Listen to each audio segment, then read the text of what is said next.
welcome, ladies and gentlemen. Appreciate you coming out and joining us at this location, the community center. And we moved the meeting to this location tonight because we have early voting for the special city commission election going on at City Hall in the chamber. And so we wanted to not disrupt that process, make them have to move out because we've got 2 more days of early voting. So welcome, glad that you can join us here tonight. And the first item on the agenda is citizen communication. I think I'm going to recognize the city manager, Carlos Ciudad, the first person on citizen communication.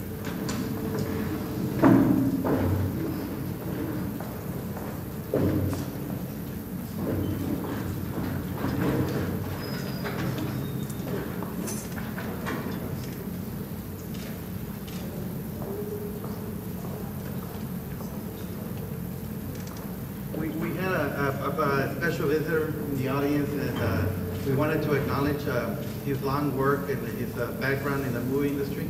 And the mayor has a proclamation. Mr. Rogelio Sanchez Linaje, who is actually was a Harlingen resident at one time and still has property here in the city of Harlingen. And the mayor is going to read a long list of accomplishments that Mr. Agada Sanchez has.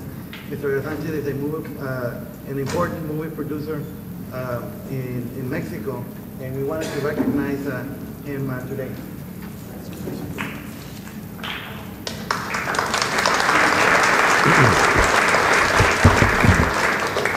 Can you all hear me from here?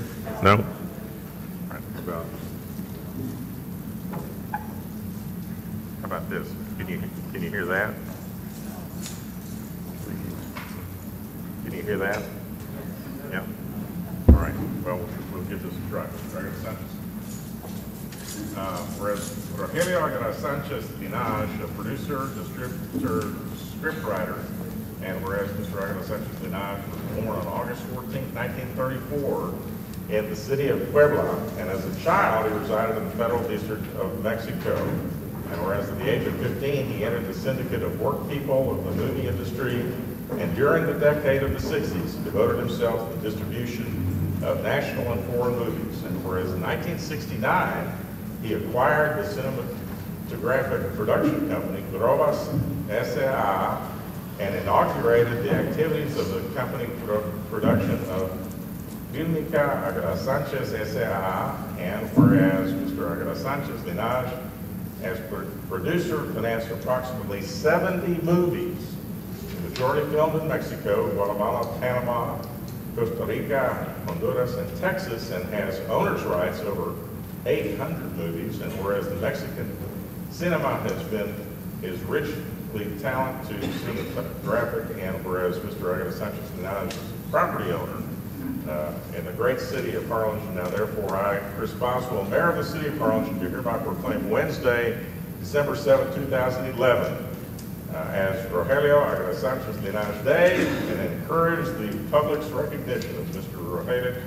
Rogelio Agada Sanchez Linaje, a great producer, distributor, and scriptwriter in the Mexican movie industry, a friend of Harlingen, and then congratulations be extended to him for his many accomplishments in the movie industry. Congratulations.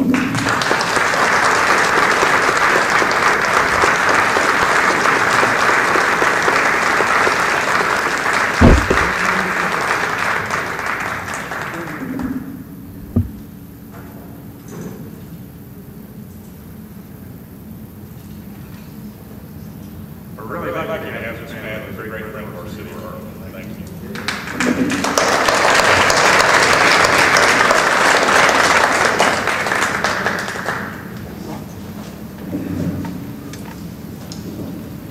El país no me dan esto, y aquí en los Estados Unidos.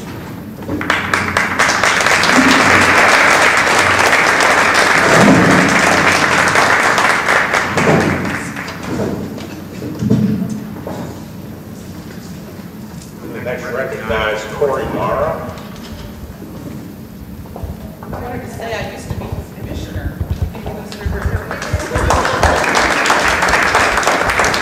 I'm not quite sure. The sound system this evening is not exactly wonderful, but I have quite a voice, so hopefully that you can hear me. Can you hear me back there?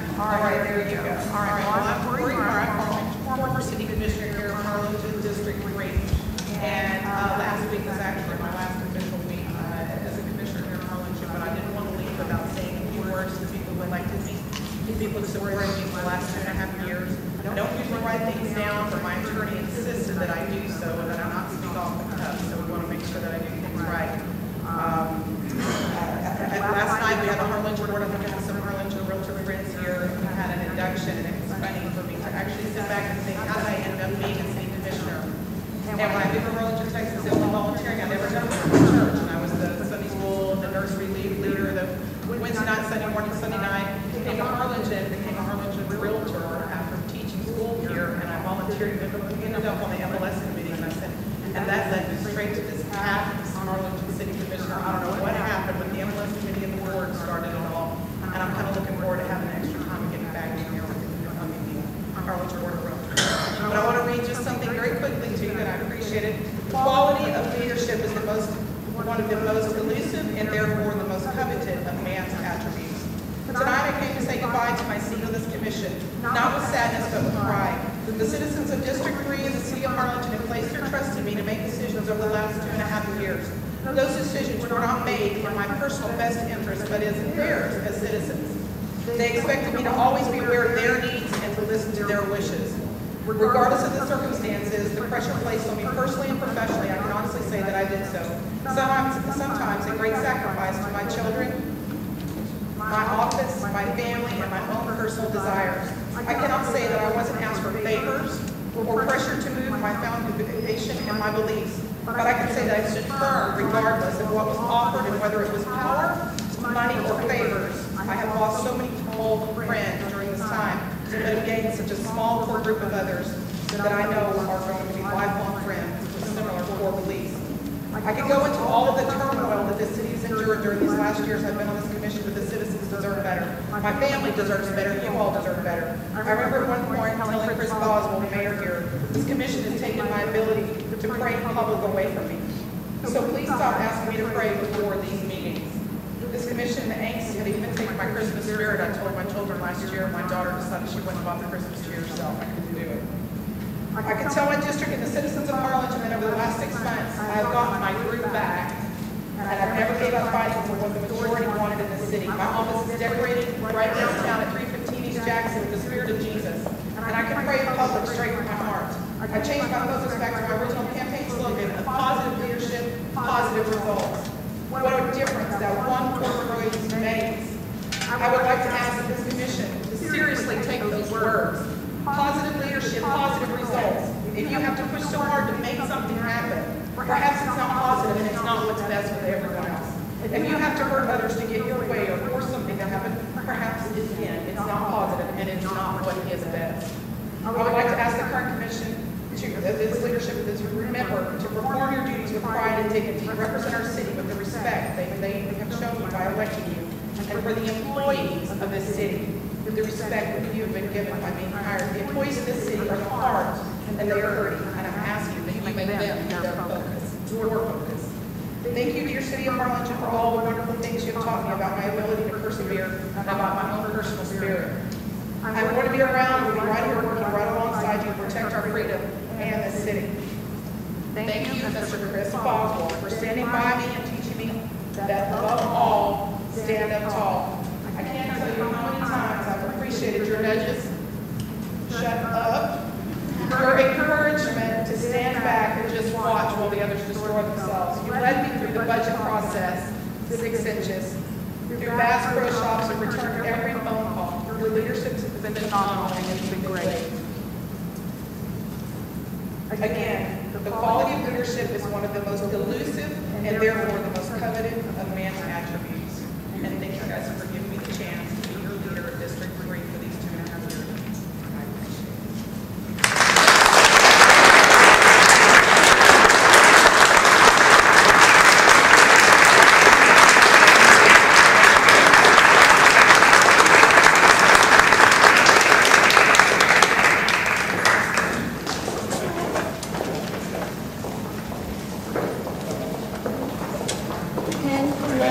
Let's take the ones that are on. We'll take the half one, the ones speaking up half at the time. We'll go to item 17. I'll leave that up. Who's next? Colleen Boyer.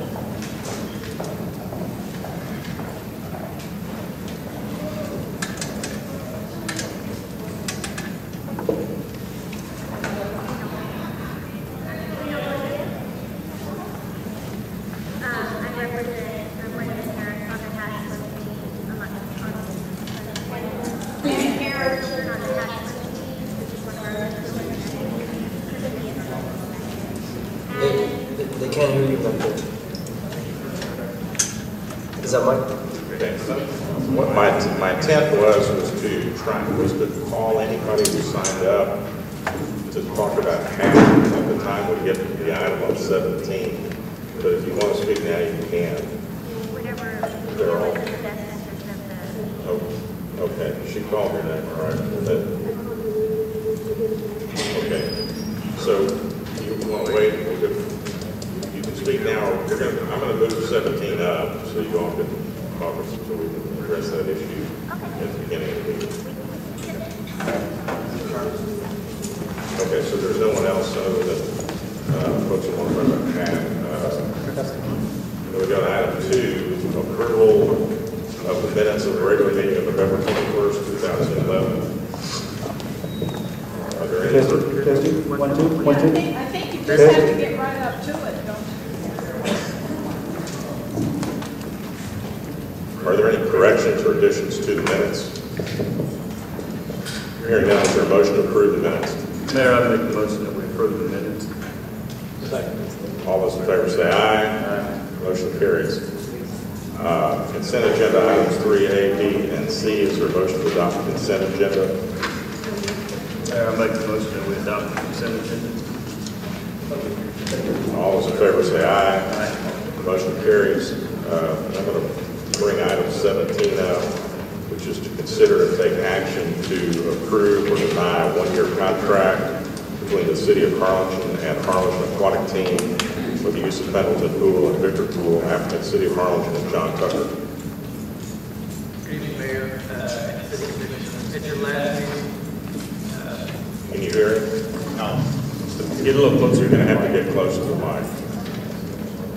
At your last meeting, you were presented with a proposed contract to accommodate the Harlingen Aquatics Team at Pendleton Pool. You did not take any action on the contract, but what you did here was a summary from the city staff as to the ongoing contract negotiations and as to the stalemate at the time. You directed the staff to inform Pat that they needed to submit in a timely manner their liability insurance and proof of their nonprofit status. They have since done that. Hence, the contract is back before you this evening for consideration. Again, it is similar to the other facility usage agreements that you considered and adopted for other leagues and clubs that use our recreation facilities.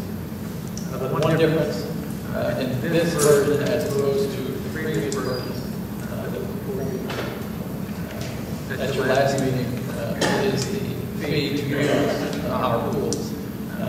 Staff had done some research based on investigations by the internal auditor as to possible income from the program. Also, if the city had a similar program income that would be received. And that fee that's proposed in the contract is $500 a month. Now that would cover their use of Pendleton Pool during the school year and also Victor Pool in the summertime. I know that representatives from Pat are here this evening. Staff recommends approval of the contract as submitted this evening. That's a little bit more than $100 a week, is that what that is? Correct. Okay. Well, at this time, I'm going to go ahead and call on the folks that signed up to speak on this. So the first one, ma'am, if you'd like to retake the microphone. Try to speak right into it. Pull it down and try to speak right into it. Thank you so much for your time. I just wanted to thank Coach John Tucker and the City of Harlingen for letting Pat use Pendleton Pool and providing a year-round swim program for my children and other children in the city. I'm disheartened at the animosity and just the amount of effort that's been put into continuing a program that prevents obesity and encourages self-esteem and confidence and teamwork. I don't know why it's so hard to come to a compromise. Charging $500 a month will most likely kill the program. Unless the city has an alternative for a year-round program, I don't know what it is. The aquatics team has an 80-20 agreement the water aerobics team has an 80-20 agreement. The water aerobics team will pay 20% of what she collects. I think that's very fair, and that would be fair for Pat as well. $500 a month is going to kill the program because our practice time has been shortened. We have 2 learn to swim sessions, and that's been shortened due to the water aerobics time. And it's been shortened because we've accommodated the time change from the high school swim time, which we can't do anything about because their school time changed. So Harlingen Aquatics team has accommodated and adjusted our times in order to meet the school time. The water aerobics team has not adjusted any time at all. We have no intention, and I'm speaking as a parent and as somebody that, as a dietitian and that encourages activity and healthiness in our community. No one wants to get rid of any program. We want, I think the pool is big enough for everybody, and we can all use it. And this, I mean, Harlingen, here's Cynthia representing the shirts that we wore to, she got in Louisiana, representing Harlingen in the Junior Olympics. We took 40 kids, 14 of them from Harlingen alone, to swim in the National Junior Olympics. We represent our city. All right, thank you. Mayor, I have a question for staff with regard to this issue.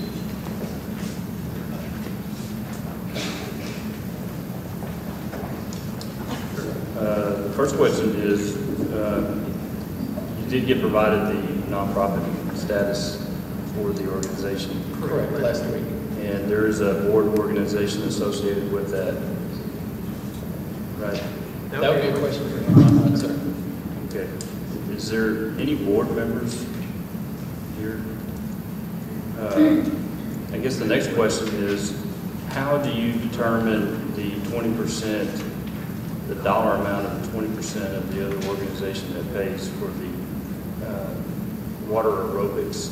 Yeah, the water, that's an actual contract. That's our Okay, so they pay, so those participants pay at the gate, they pay at the door, and then y'all assess that 20% to the, correct, for funding the program or the expenses for the program. Correct. The instructor, our instructor, we have by contract, keeps 80%, and the city keeps 20% administrative costs. She keeps 80% of the administrative costs. Correct. And those participants are signed up, so we have fairly good transparency as to who is participating in the program and what the, and we have oversight over the money, the revenue that comes in, and so therefore we don't have any issues. I think that, I guess the next question is for the organization. If, I don't know who wants to speak on behalf of the organization.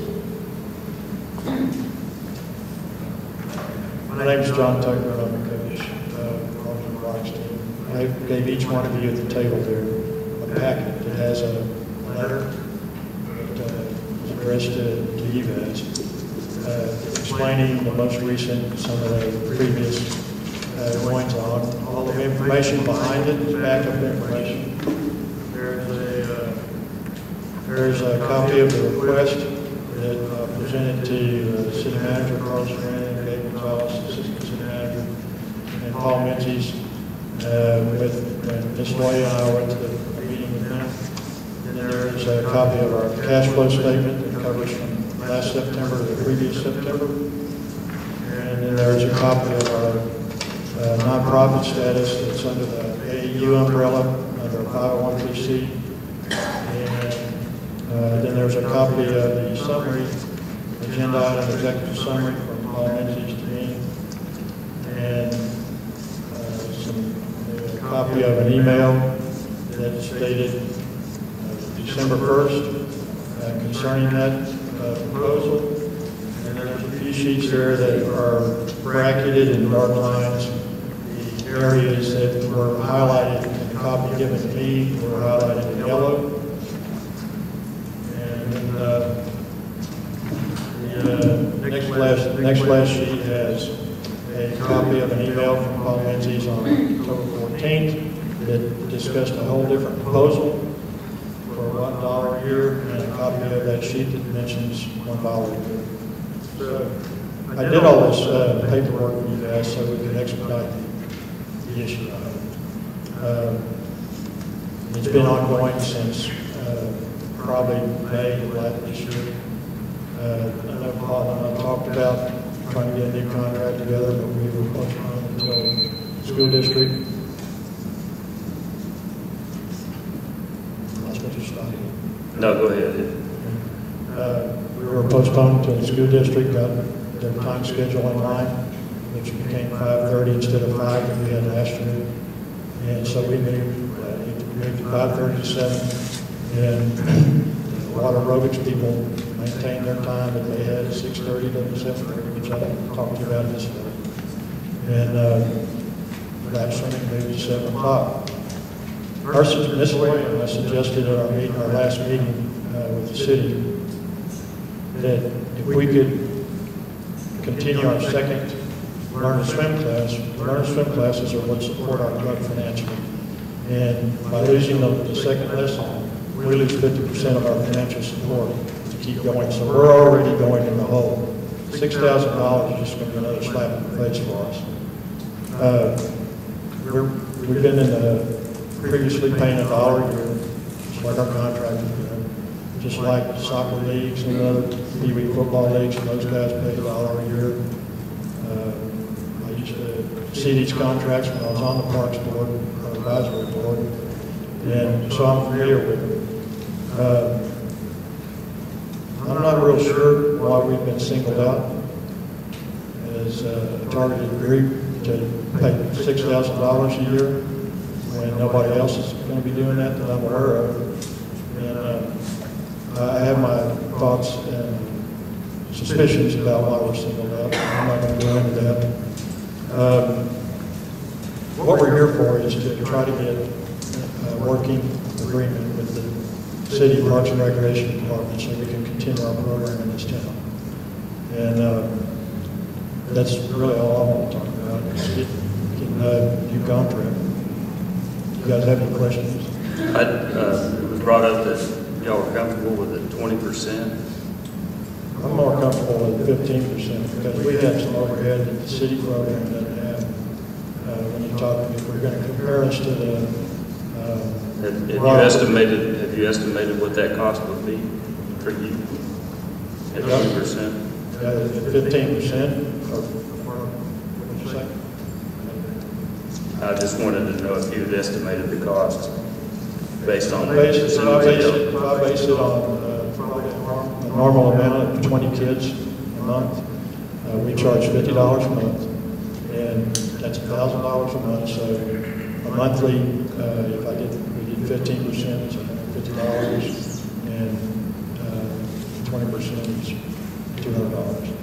So we can live with those figures.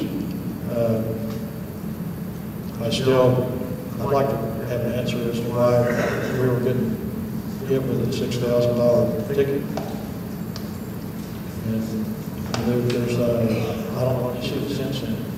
I don't see the sense in paying 15% other than the fact that we use the facility. All right, well, the question is, this is a good question, I think. If we don't charge a Royal Youth Soccer League, we charge them $1 a year or something like that, right? Same thing with the Pony League and same thing with the Pee Wee football people.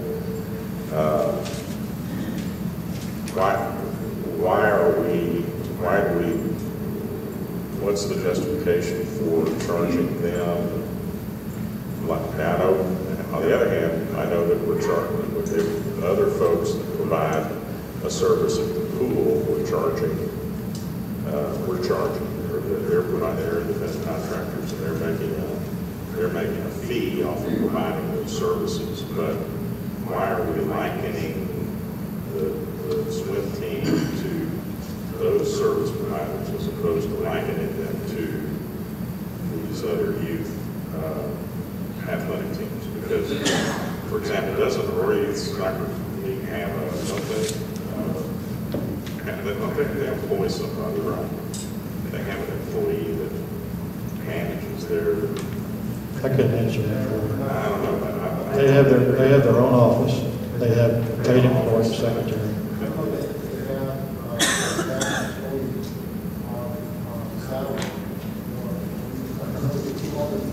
The funds they're getting for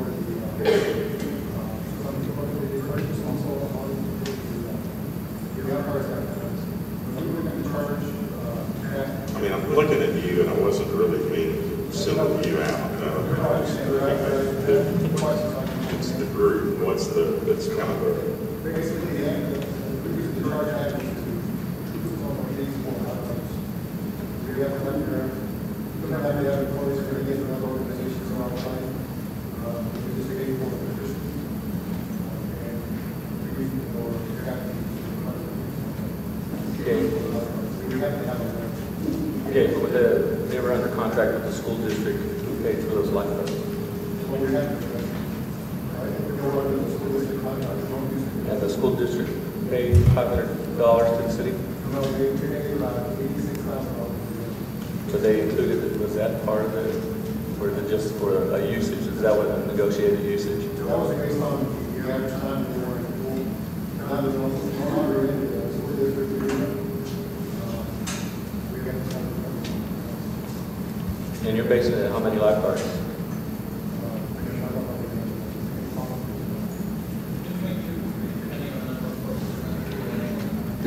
John, do you have licensed lifeguards that teach?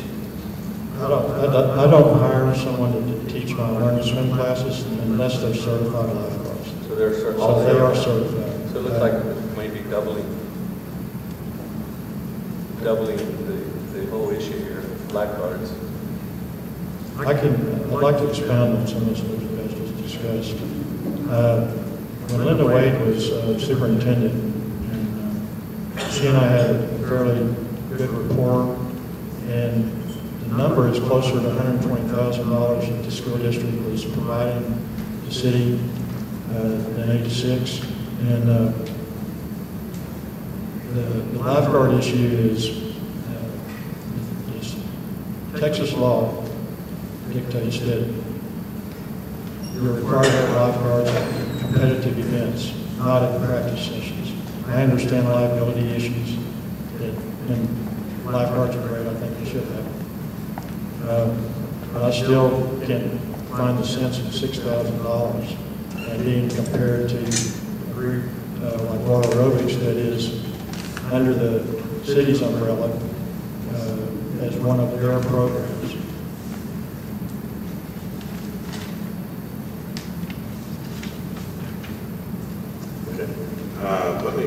I'd like to recognize the other people who signed up for citizen communication if they still want to speak. Yes. We have Diane Nicole.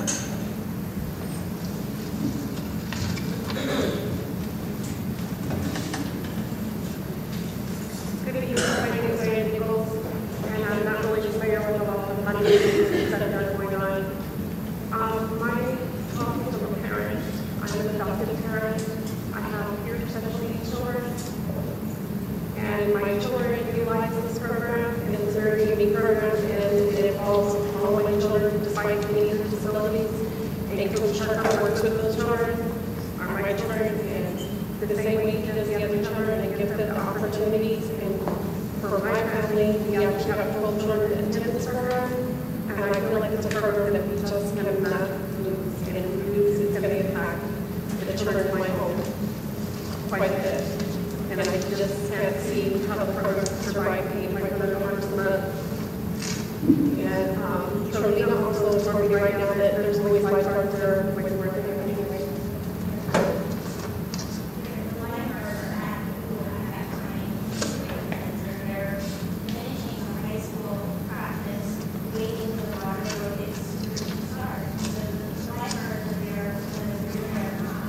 And if you charge $500 a month and we have to shut this program, there's going to be a lot of children out there that just are going to be without.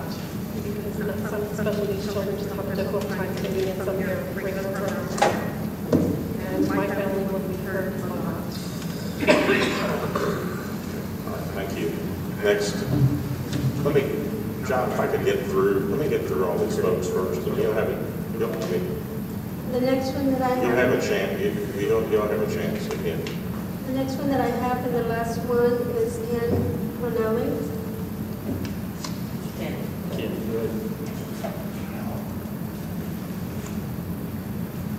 Thank you for this time. I would like to explain something to this young lady here. We do not have no animosity for the children that go into school. we, every summer, we even change our hours to accommodate them. And I know something about this, because I've been in that pool for the last 7 years. The only conflict we had one time, and it was one time only that I recall, when we were supposed to go into the pool, the kids were still in the pool. And that was the only conflict I've seen, but as far as animosity, we're all for the kids getting in there and getting to swim. It's a good thing for them. So we don't have no complaints. I hope you don't feel that we're the ones that are responsible, that we don't like what they're doing. That would be really wrong, because we like to see the kids in the pool. Thank you very much. Thank you. Thank you. Is that all? Except for John. Okay. You were asked a question. Okay, I'll recognize you. Well, I'm the road constructor, and since it was mentioned, I just wanted to say a couple of things if I could. When they say that, that we don't change our times and we don't do anything to accommodate them, we don't set the times. The times are set by the city. The city hired me to teach that program. It's not my program. I'm not individual. I'm working for the city of Harlingen. It's their program. They're the ones that set the times. They're the ones that set the amount. They collect the money and they do the registration. I have nothing to do with that. Then I'm paid from the city, from the money that comes in. So I have nothing to do with the times or the days or anything like that. I'm just providing the service as well. And the only thing I wanted to mention is, I know they're talking about the 80 and the 20 and all this, but when it works, because I don't collect the money, they don't register with me like they do with Mr. Tucker. This is all done by the city. And they're collecting the money. I have nothing to do with the money. So I can say there's 50 or I can say there's 100 people. No one will ever know if I'm collecting the money. But if the city collects the money, they're in charge of everything. All right. Thank you. Good. I think Mr. Tucker, you signed up to speak, and you were asked a question. We can still have your 2 minutes.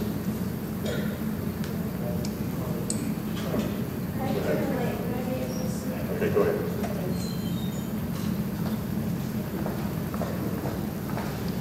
Meg England. I am the mother of Cynthia England, and basically we all want to swim, we all want to use the pool, and it's a great opportunity for my daughter. As she said, she did go to the Junior Olympics. She came in first place in 2 events and second place nationally in 2 other events. And that doesn't go to say that there weren't others who had also scored, did great things, but I do know that's my daughter. What I do know is that $500 a month is an excessive amount for anybody. And if we're the only ones being singled out, we don't understand why that is happening. If we have to pay $6,000 a year, we will not have a program. Whether Water Olympics is there or not, whether there's animosity or not, that has nothing to do with it. Bottom line is, financially, this is going to ruin our team. And that team eventually goes to your high schools. Mr. Boswell, I believe your daughter's in the high school team? My daughter's on the high school team. Where did she learn to swim? Had. You're going to kill a program that is good for our children, and we want athletes out there, not just in football. We want to support all our athletes. As an educator, we know that multifaceted children learn better and feed more. Swimming is an excellent sport. Don't kill it. Thank you. Okay. I know that the contract is coming up with the school district. I would like to see the park department have some say so about what goes on. Like last year, past year, we were either Monday, Wednesday, Friday, and the school said, no, we got to have it on Wednesday for the ROTC. So you got to go Thursday and Friday. Well, that's not good for an exercise. So I would like to see that at least the park department could work together with the school district on this about the scheduling. Because normally when they say, well, we'll take care of the scheduling, well, they run it the way they want. So I would like to see the date there. Thank you. Okay.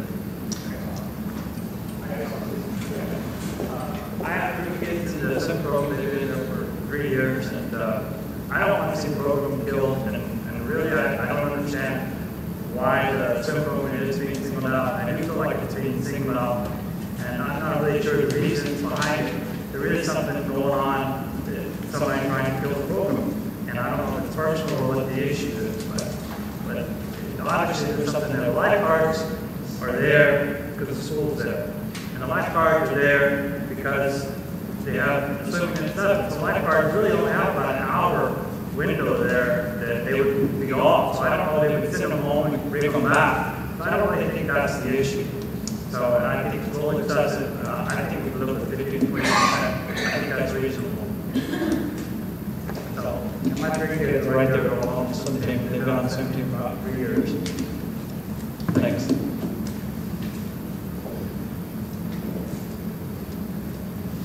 Mayor, I just wanted to bring up, I think the last meeting when we had this on the agenda, the only concern that I had was that we had the nonprofit validation with the certificate, we've gotten that, and that we had the insurance, and I think that was provided. The last contract did just say $1, and I was for that. I don't have a problem with it. I don't know where I understand staff trying to reclaim some money that taxpayers are expending on this project that would be above and beyond what some of the other facilities or youth organizations cost the taxpayers. But and as long as you guys are open to compensating the city back for that time, I think that we should look at working out, some other way, maybe cutting our expense in terms of having their project or their program going on at our facility, and allow them to provide their own lifeguards, because it sounds like you've got certified individuals already teaching the swimming lessons, so there's no reason to duplicate that effort or that cost, and especially if it's going to be an additional cost to the taxpayers. So I don't know if we want to table this and come back with an agreement, something far more amicable for your organization. Obviously, we don't want to put the organization out of business, but it sounds like y'all are open, y'all understand what our position is. But I think that what's been brought up is the fact that the other program is overseen or managed by the city, and I think it's easier to say, well, we're going to take 20%, we're going to have an 80-20 split, fee sharing split.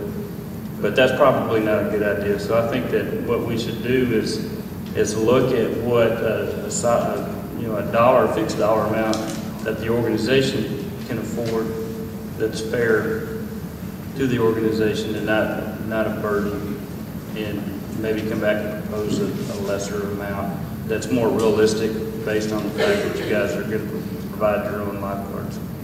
And if that sounds fair, that would be my motion to table it.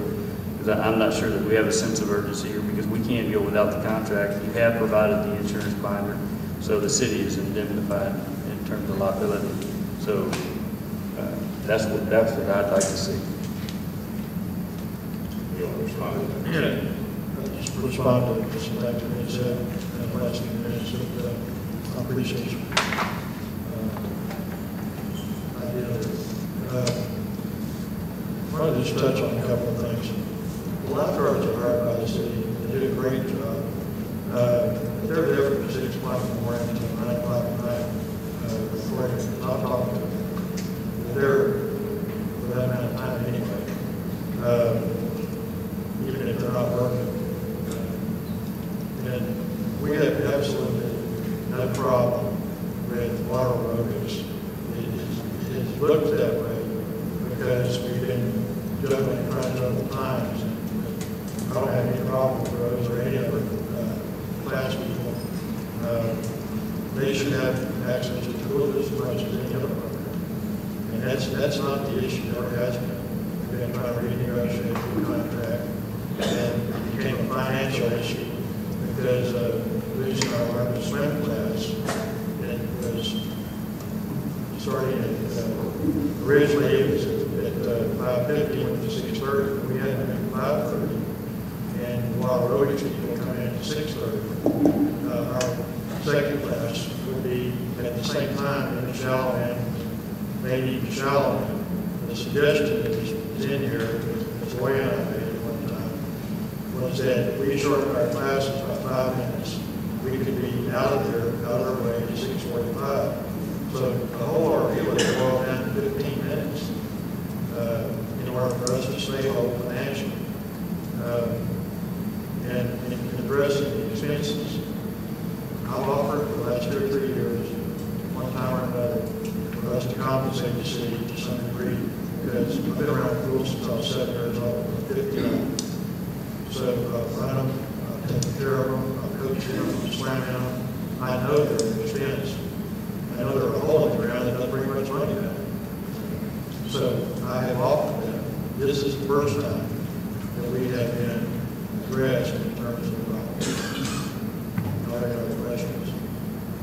And I'm willing to take it also, but I just want to get comfortable. Well, I have a motion, and somebody wants to second the motion that we table and reevaluate what a good compromise cost would be for the organization to help offset some of the taxpayer expense associated with employees. I think if you've got lifeguards there, they're going to be there. Maybe they don't need to be lifeguarding. Maybe they could be cleaning somewhere or doing something other than, being there attending the swimmers. I'll second that motion. So we have a motion to table in a second. Is that right? All those in favor say aye. Aye. Those opposed are motion. Time to table, I guess the idea is to get back together with the staff. So we're going to get back together with the staff, try to work the financial issue out. Okay. Thank you. Let's go back to item 4. Acknowledgement of the verdict by court jail convictions found offense in state of Texas. Jim Barr, author of 60602-C. Okay, court order 3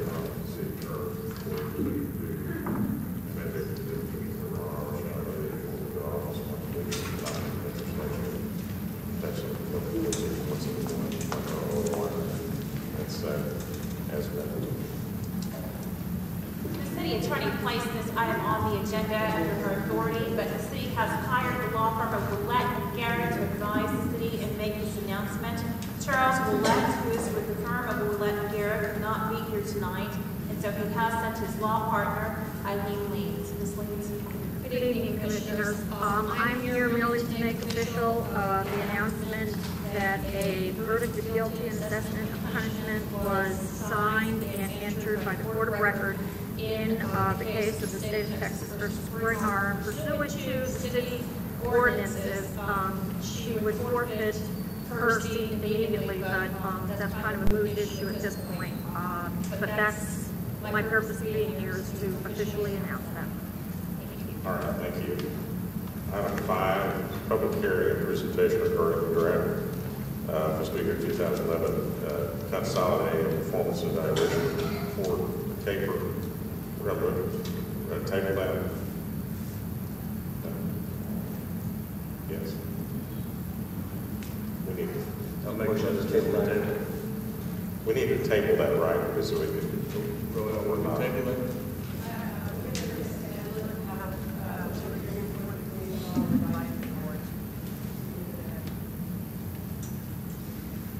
I'm sorry, we do act like this? No. I would table it, and then if we don't get a quorum on the 15th, then we'll have Just want to pass it? There's no action required. Okay, we'll just pass it. We're required to vote. We're going to pass the public hearing presentation. Item 6, consider an ordinance on first reading to amend specific use permit issued under ordinance number 90-74 for wrecking and salvage yard from 8.67 acres to 6.41 plus or minus acres out of block 7 acres C. Bishop Campbell Land subdivision allows specific use permit to allow recycling center, Ferris metal, and wrecking and salvage yard in the LI district located on Roosevelt Roadway 77 bearing legal description of 1.0 acres out of block 8 and 2.263 plus or minus acres out in an 8.94 acre tract out of block 7FC Bishop Campbell Land subdivision applicant Craig Miller. Good evening, Mayor, Commissioners. Craig Miller is requesting a specific use permit to allow a recycling center as well as a wrecking and salvage yard. The subject property located, you see, on Expressway 77 and Roosevelt Road. All of this property was previously issued a specific use permit back in 1990 for wrecking and salvage yards. Carter Salvage Yard is on the northern end of this property. The applicant is proposing to add a recycling business with ferrous materials. This is the subject site for the property, the salvage yard, the existing salvage yards on the northern end. This is a proposed property, which is a little over 2 acres. He's proposing a recycling center along with a salvage yard. This is a site plan that was submitted that shows he's proposing a metal office building along with the area used for storage of the recycling materials. He is proposing a landscape buffer around the property along with required landscaping. P&Z Commission recommended a 10-foot solid fence around the perimeter of the property along with 4-inch caliber trees for silver palm trees. This request was reviewed by the required city departments. Neither of the departments had any objections to the request, subject to comply with all applicable city codes. The affected property owners within a 200-foot radius of this subject property were notified. Staff didn't receive any concerns to the request. Public hearing was conducted by the P&Z Commission. Staff and P&Z Commission are recommending approval subject to the ordinance. If there are any questions, and the applicant is present for questions. I don't know, the public hearing is a public hearing. Is there anyone who would like to speak for or against the amendment of the specific use permit? Is there anyone? Hearing none, well, all right. Please come forward to be recognized.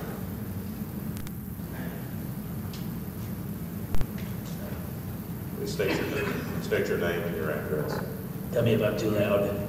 My name is G.B. Carter, the owner of Carter's Foreign Car Salvage, the owner of the property in question here, less than 1 acre, that they're trying to get permitted.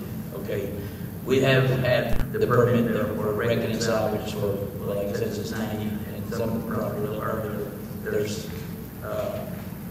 in other words, we've been there like 30 years, and I know when we first got our permits out there, we had a lot of occupational prejudice against us because of the type of business we were called junkyard, garbage dump, and all this stuff. Anyway, we went ahead and got the permits. People said they was going to evaluate the property, but since we've been there, we've had a giant John Deere tractor store open across the street. We have FedEx. I don't know if you heard of FedEx, but they have the biggest truck terminal right next door to us, and the whole place is developing, and it's all industrial now. The point that I want to make here is not real clear as what I'm seeing. Is everybody familiar with the location we're talking about, the actual lot that we're trying to get the zoning for? Because it's not on Roosevelt Road. It's a quarter mile down from Roosevelt Road on the back side of the lot by the railroad tracks. And on every side, there's nothing else going to be around there that is going to be like a retail or anything. We have a big drainage ditch on the south. We have a cement company on the west. On the east side is storage for recreational vehicles. And of course on the north side is my place. So the idea is where this, I'm not ready to talk, so bear with me please. This is not a recycling center, it is a collection center. And it's only a small part of the entire business that's going to be run there. Most of it is still going to be auto salvage. It's going to be a used pulling type of business where you bring the cars in, you take the parts off that you want, and then it goes, when it's no longer making money, it goes into the part where it goes to Brownsville to get processed. All the metals will be processed in Brownsville, nothing will be processed here in Harlingen. This is a small piece of the entire business that's just going to be for collecting. And actually it was my idea to look at that one property for traffic purposes, ease in and ease out without having to put everything on Roosevelt Road. I'm excited about this company coming in. It's a big company, you know, by Richard Jarvis. He's Esco Metals is the biggest ship cracking business in the world.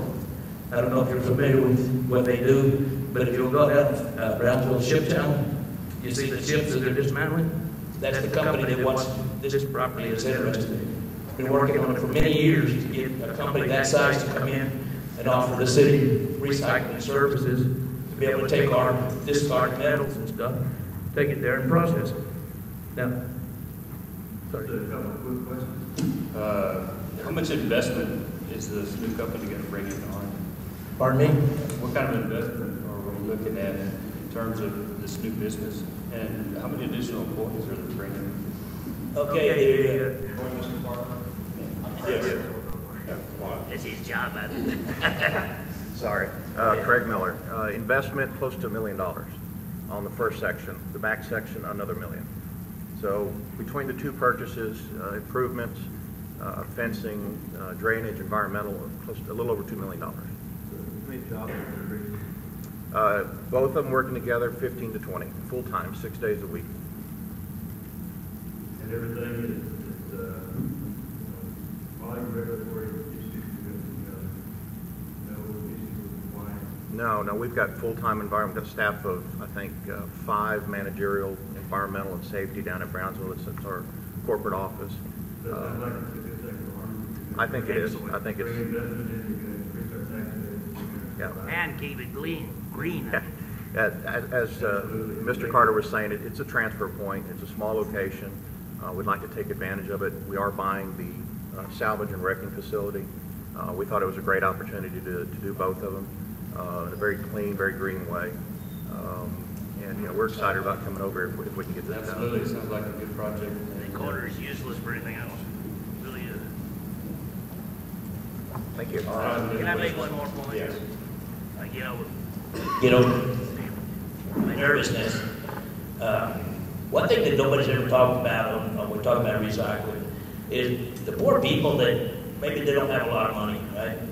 And when a place like this opens up, it creates competition between the people that buy metal. Right now, there's only one on Commerce, and they're overrun. I mean, they can't handle the volume they've got. Consequently, the prices are real low for the metal they're buying.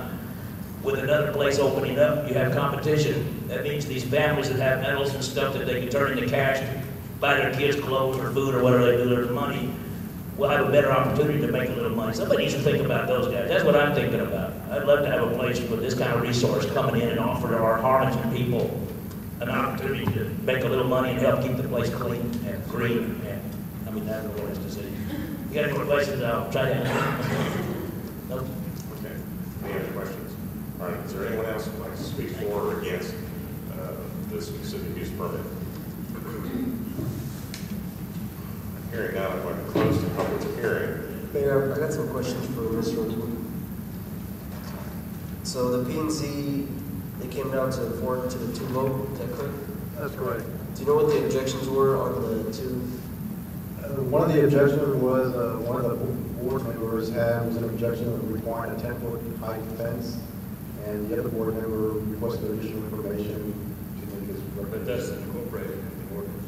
Right. 10 foot. Right, it is. Right. And what kind of other information did the commissioner need? It's on the additional information as far as the overall operation of the establishment, how it's going to be run. And it's all, the ordinance will be contingent upon them fulfilling the regulatory commitments. Right. What type of fencing is it going to be? It's going to be a solid fence, metal fence. I had one concern because I drive up and down the valley and there's other facilities like this and they get tagged all the time, and the company needs to keep that front clean from tagging because it just encourages more. He's also going to have a landscape buffer around the fence to And I believe this property goes back, so it doesn't have as much frontage as it goes deep, right? So the front fence, front fence is narrow. But there's certain TxDOT regulations on frontage roads like that they have to pertain to this exhibit. Right. But I just look, keep it clean because once it's tagged, they keep on tagging. And it's an eyesore up and down the valley that I drive every day. It needs to be taken care of. Maintenance wise. Well, it doesn't be 10 feet high, right? Right, 10 feet high. Mayor, I'd like to make a motion to approve the first reading of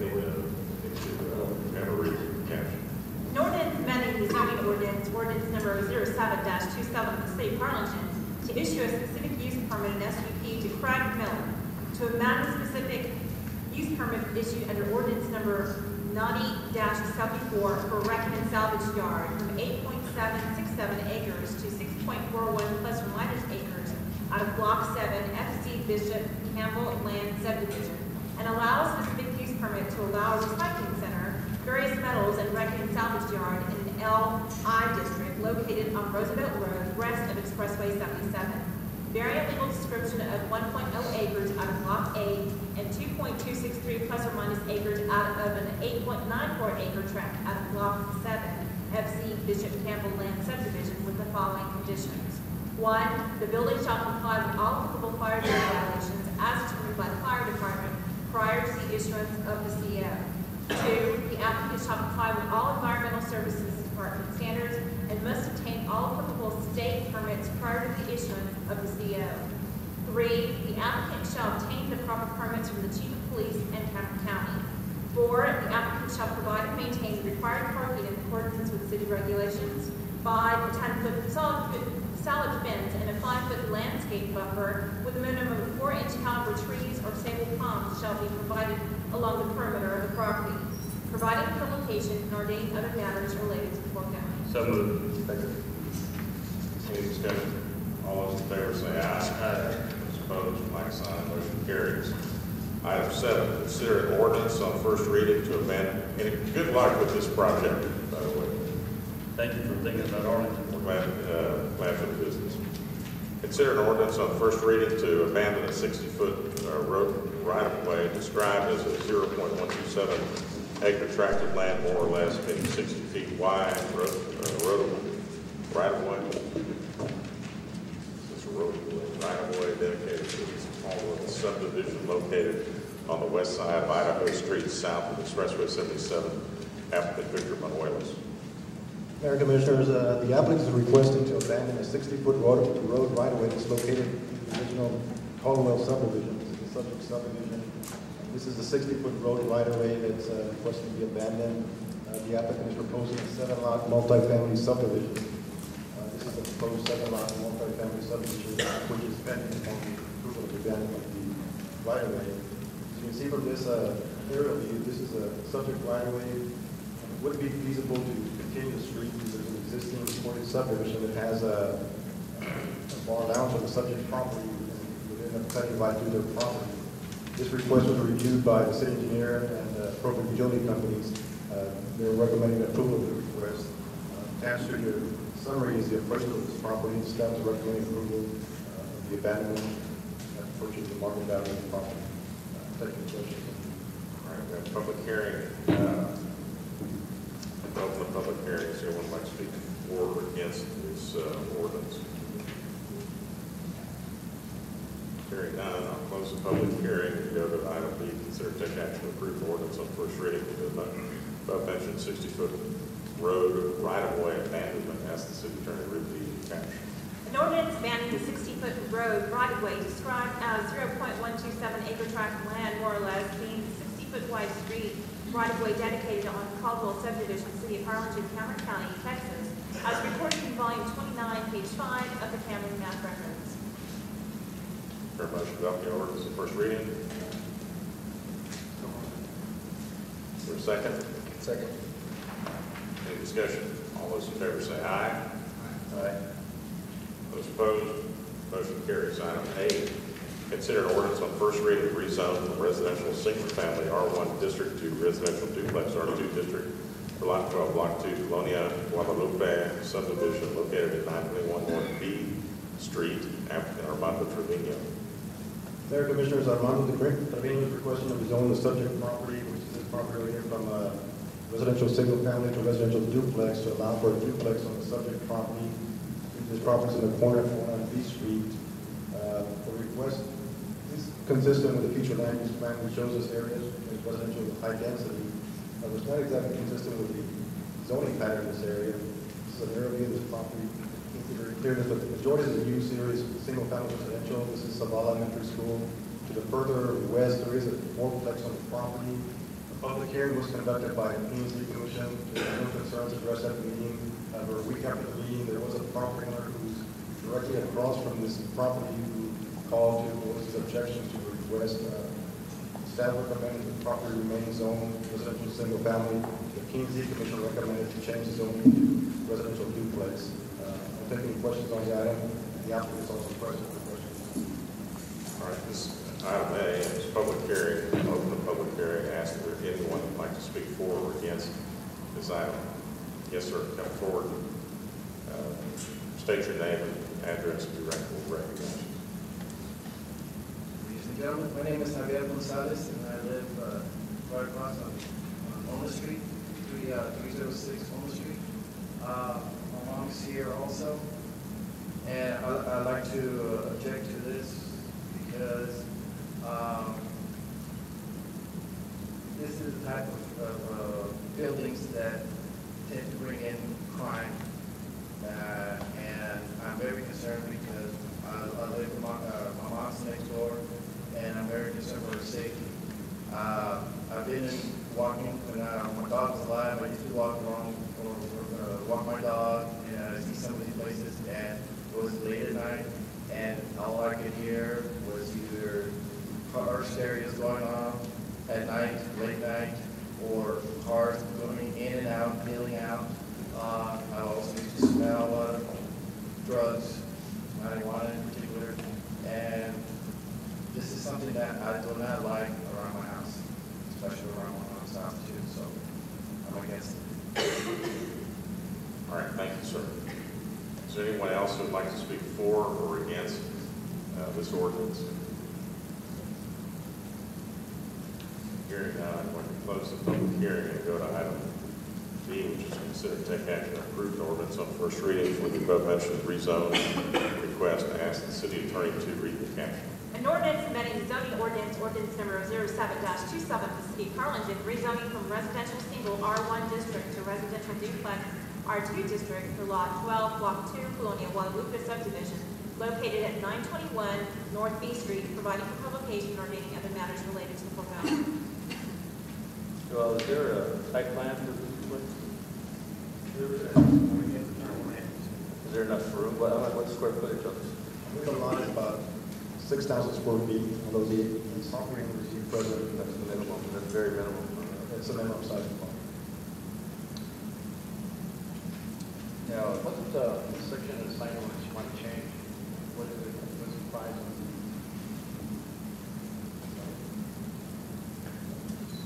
We're not on the sign. We're not. As far as the zoning, our future land use plan, I mean, how is that? It's consistent with the future land use plan. That shows that the residential high density, this would be a duplex, would be a little bit lower intense, so it would generally be consistent with the future land use plan. Should we consider, I don't want to do that too, because that just accelerates the issue. Is there a house there now?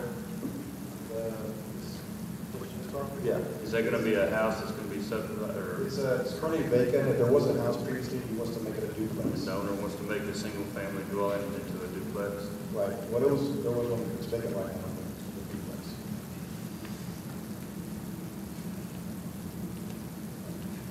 Are there any other in the area? There's a fourplex that's vacant on this corner here.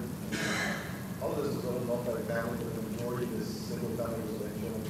There's a fourplex back here, so the majority uses single-family residential, and we have some all other groups. You said there's a vacant one there? There's one right in the corner. Is it dilapidated or is it what kind of condition? It's still a livable condition, but it looks like but most of the units are vacant, really just one is being occupied as a fourplex. The rest is single-family. I'm sorry, I can't see that. What is the zoning for those other ones that are already built? This here? Yeah, no, the ones that you were telling us are Yeah, vacant. it's not zoned correctly, right? It's not zoned, it's I guess a non-conforming use. Non-conforming. Non-conforming. So it doesn't. You sent back your notices to. We did send notices to property owners. There was no concerns on the request, however, we did receive an objection after the P&Z commission, which is the applicant. Sir, did you want to say something else? Yes. Some of the areas towards Citizen Street and toward the back of that area cul-de-sac. on the back, the houses or the areas of buildings that are there, they're pretty bad. And I've also seen the officers go there for several calls. It's a constant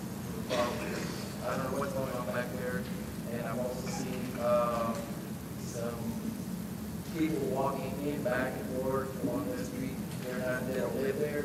I don't know what, I'm not assuming they're buying stuff, but I'm supposed to be doing, but I see some officers going back. Well, we can, identify that neighborhood for some, a little more, work, and maybe, ask the police department to work with y'all, form a neighborhood watch group or something like that. Then, this is a possibility, I don't know. It may be that if they put in a nice structure there, you could have perhaps some families or somebody come in and rent. That would populate the area with, the more the area would be populated with, people that can afford to pay a rent, it might be that the area would improve against some of these things that you're talking about. Okay, you may not buy that because you live in the area. Yeah.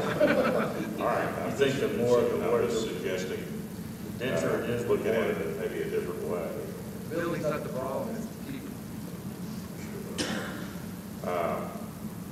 Well, one of the wishes of the commission, one thing we could do is either pass it on first reading, and folks want to go out, and the commissioners want to go out there, look at the neighborhood themselves, and reconsider, take it out of order from the consent agenda and look at it again on second reading. But it's up to you. What do you want to do?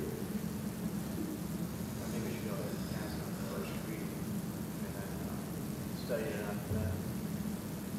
Okay, you want to send a motion? Okay, so that's a motion to pass it on first reading. Is there a second?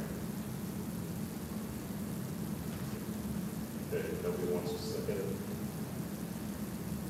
Then it dies for lack of a second. Item 9, consider an ordinance on first reading to amend the city of Harlingen zoning ordinance section 11, landscaping regulations, and section 12, sign regulations after the city of Harlingen. Thank you, Mr. Mayor and Commissioners. This item that's on the agenda, you may recall we had a joint meeting between the City Commission and the Planning and Zoning Commission several months ago. And at that time, you received some citizen input as well as discussion between yourselves and the Planning and Zoning Commission with regard to how we could enhance or make some of the processes that the public people have to go through with the city, primarily down at the Monsey Hill building, where we have the building department, the planning department, the fire department, health department, engineering department, et cetera. I just wanted to give you a brief overview. Joelle Olivo from the planning department is going to get up and detail these two amendments to the landscape and design ordinances that have been recommended for the Planning and Zoning Commission. But I want to give you a brief overview of all the things that we've worked on since we had that joint meeting. One, we had two meetings with the city manager with all the staff down there to get input and do some brainstorming. Secondly, we had a citizen input meeting at the City Hall building where we invited people to come in and give us some feedback about things they'd like to see. So the sign and landscape ordinances will be on in a couple minutes. We have streamlined the reoccupancy process. We've reduced that from 3 pages down to 1 form. We're doing a pre-inspection at no cost to people to determine if they need to go through the process and then what departments they might need to deal with. We've printed up several brochures from some of the different departments that explain the different processes and try to help answer questions, to help reach out and educate folks. And we're improving our handouts that we give out to people. We have signed a contract with the company to do a new software permitting system. It's being implemented right now in the different departments, building, planning, fire, code enforcement, environmental services. This permitting system is going to improve the efficiency greatly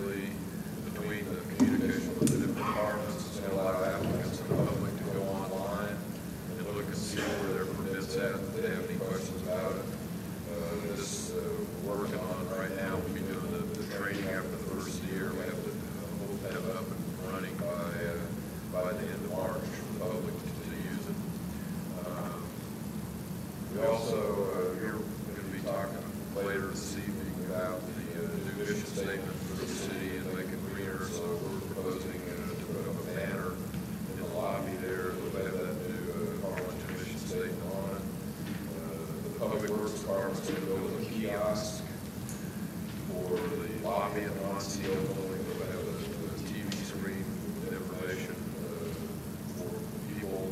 We're going to have shelves for brochures and promotional materials. We've been talking with people at the Visitors Convention Bureau to try to bring some stuff over there for people that come into our building to find out about Harlingen and different events and things that we have. That stuff will be on the kiosk as well. And then the last thing that we've worked on is we're going to be working on a better overall signage program for outside the building to guide people in there, and inside the building once they come in. We're going to try to develop a master signage program, and we'll be trying to include that in the budget for next year when we come back. So those are some of the things that we've been working on, and it's an ongoing process. We'll keep trying to do as many other things as we can, but we just want to let you know that most of those things have been implemented or they will be soon. So I'll turn over to Joel now and let him get into the details about the landscape and sign ordinance.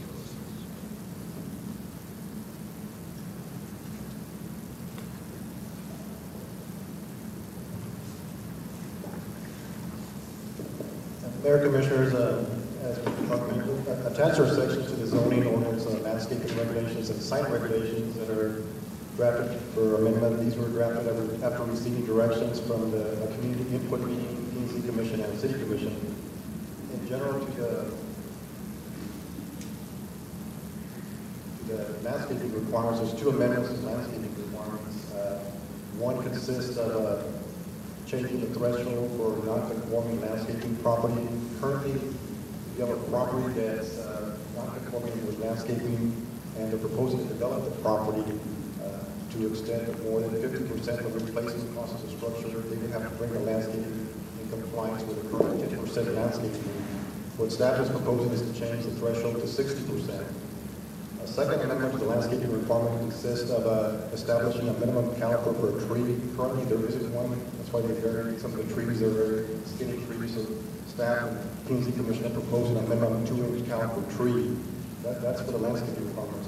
For the signage requirements, there's 5 amendments to the signage regulation.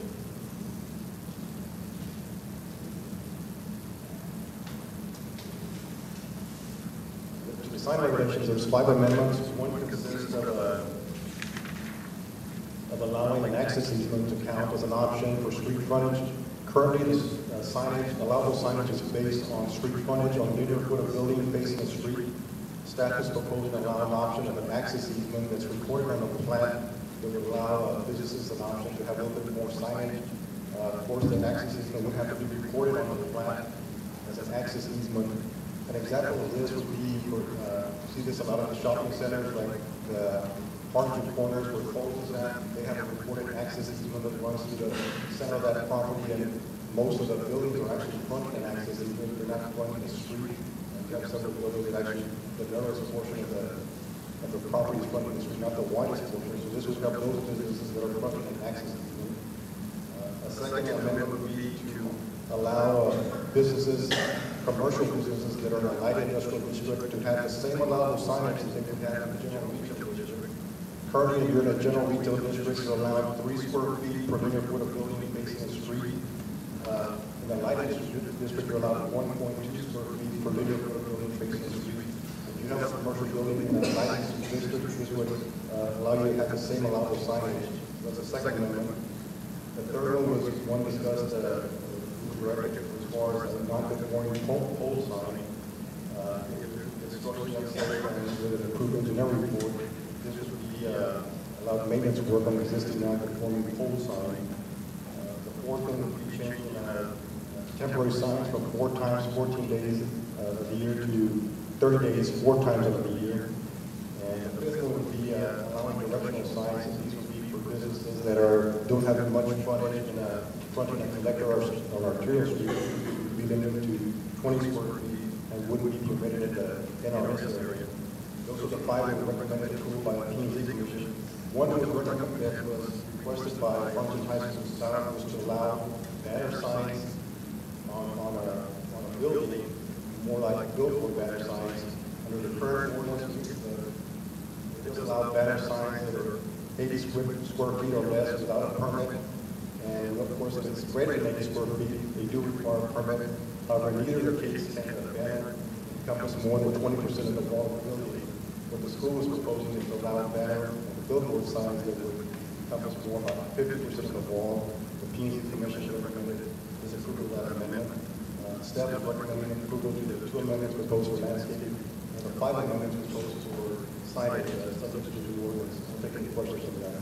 I think it's public hearing, open the public hearing, is there anything you'd like to speak for or against this proposed amendments to this landscaping signage ordinance? Is there anyone?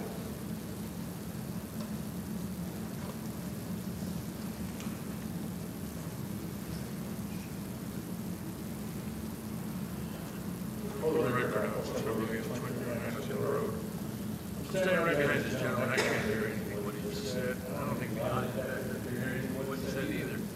So without a printed material, without having anything posted on the internet, I think it's really just to disguise any proposal because the landscape sign ordinance that has affected a lot of small businesses, et cetera, needs to be put out to the businesses themselves. It's got some changes being proposed. And I'm standing right behind him. I can't hear what he said. I have no idea what he presented tonight. Thank you.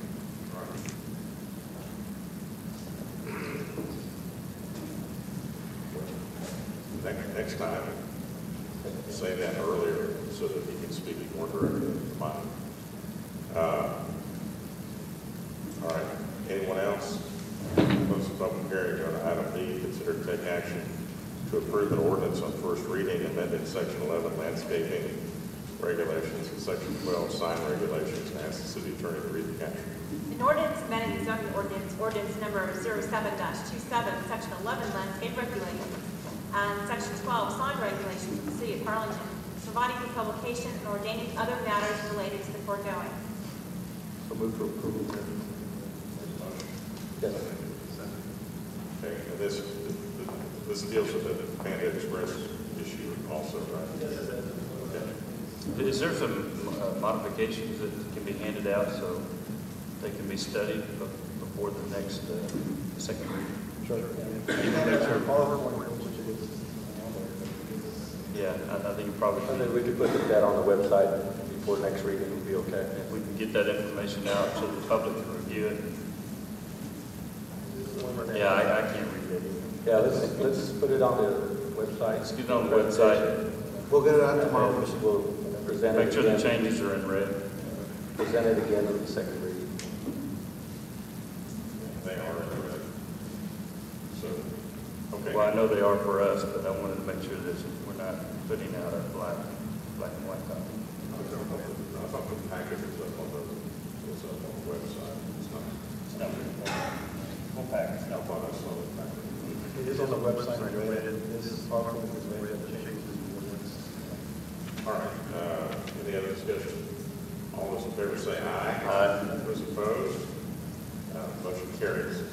Item 10, consider to take action to approve the 2011 Sub-Recipient Agreement Homeland Security Agreement Program for the Governor's Division of Emergency Management for the September 1, 2011 to August 31st, 2013 performance period. Chief? Mayor, Commissioner, City Manager, what I'm presenting tonight is the City of Harlingen has been nominated for the Governor's Division of Emergency Management for the Homeland Security Grant Program to receive a total award amount of $17,724.41. The grant is contingent to this subrecipient agreement being accepted, and there is no matching funds. The staff is recommending approval.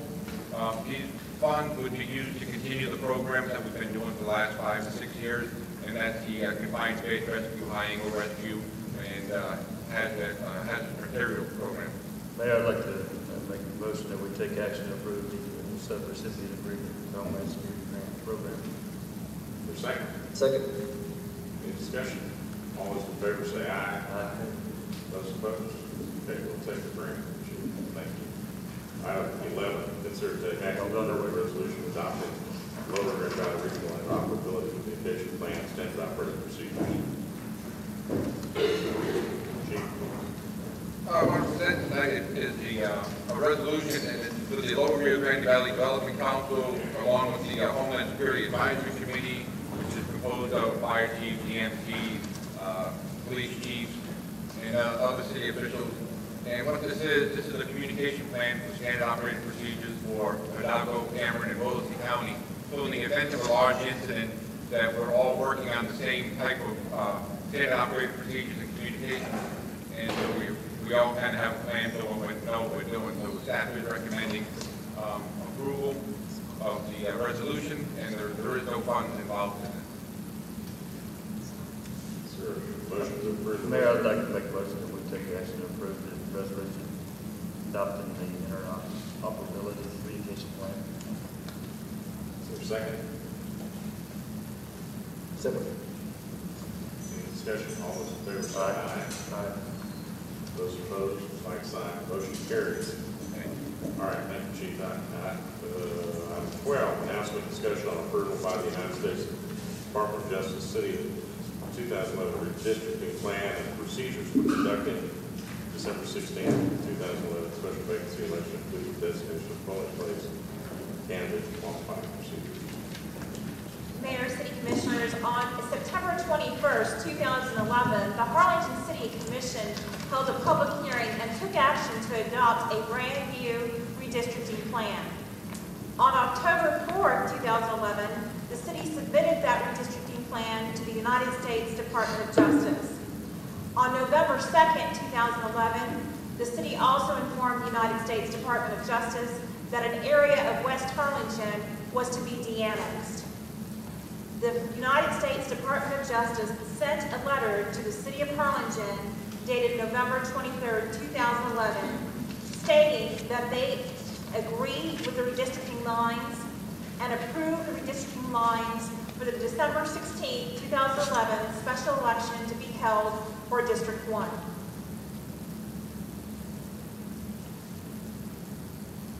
And that concludes my presentation. I want it for the record that the city has sought approval from the U.S. Department of Justice. The U.S. Department of Justice has approved the redistricting lines, and District 1 special election with this new lines may proceed forward.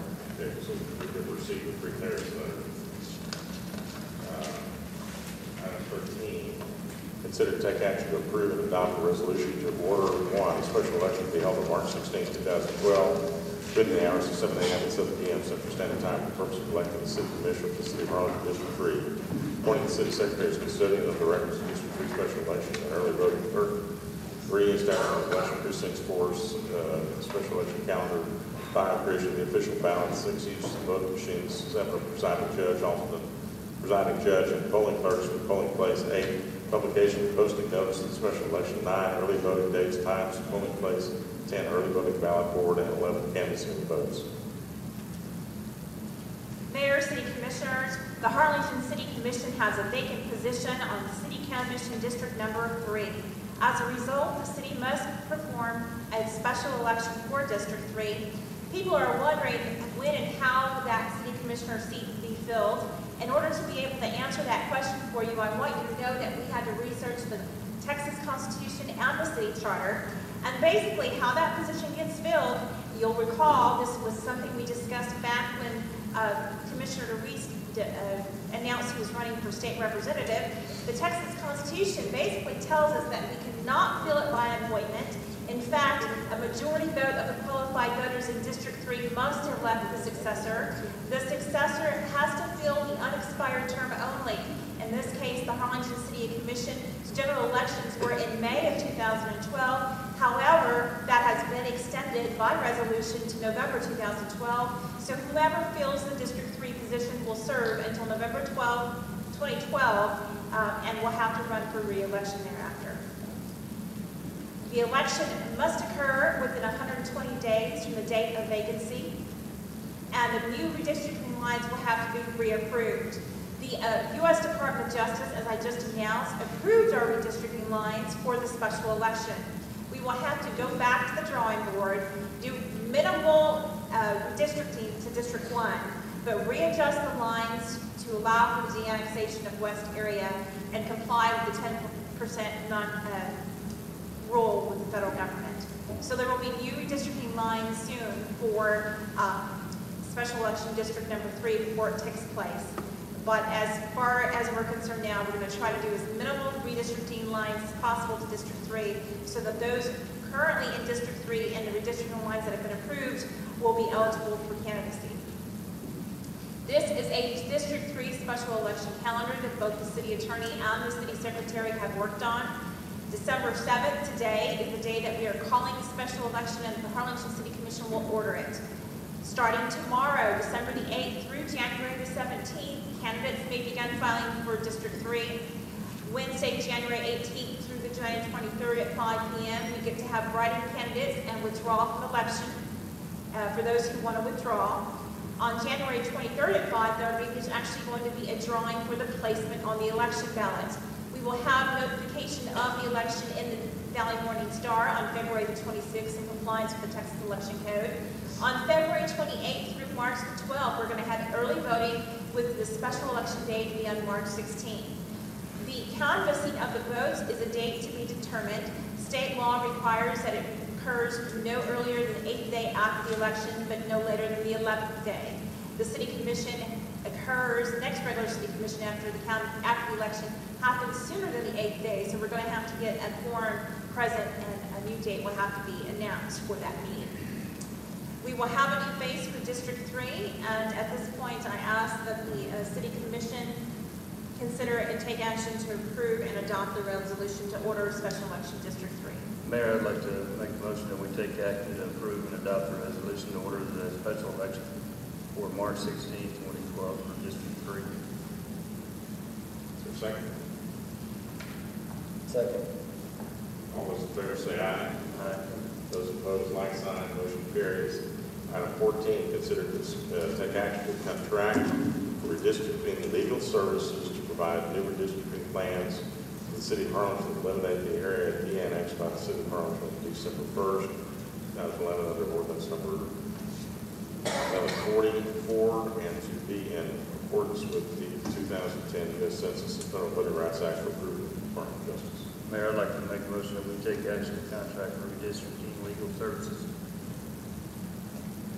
Second. Any discussion? Okay. All those in favor, that would be in accordance with the staff's recommendation, right? Yes, sir. All those in favor say aye. Those opposed, motion carries. Item 15, consider to take action to approve an amendment to the ordinance, chapter 51, to establish a rate of use of reclaimed water effluent and a rate for return water, reclaimed water, returned to waterworks, meeting or exceeding the definition of reclaimed water. Mr. Guy. Thank you. Good evening. Appreciate the opportunity to be here for this item, to present this item. Several months ago, Harlingen has been a leader in the reuse of effluent, wastewater effluent for over 20 years. Here recently, only a smaller portion of our effluent has been reused, mainly for irrigation purposes for existing golf courses and soccer complex.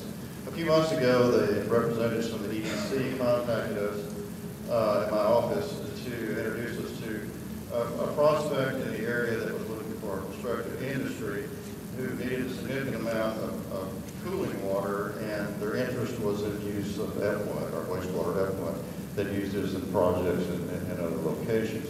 So they're just looking at exploratory or feasibility. And after quite a bit of discussion, execution of confidentiality agreements and the normal process and procedures, we, in discussion, got with our engineers, more technical data, it's found that it technically is very feasible to do. However, in order to commence or continue with their feasibility analysis, they would like a executed commitment or contractual arrangement guaranteeing a certain volume of wastewater effluent for use. In order to do that, we thought it was appropriate that there be a fee associated with it because there's a guarantee of service in that event. Only the City Commission can set rates. Current ordinance does not provide a rate for effluent reuse. So therefore, we felt like it was necessary in order to establish a rate that we come to you and request that rate be established in the ordinance for that reuse.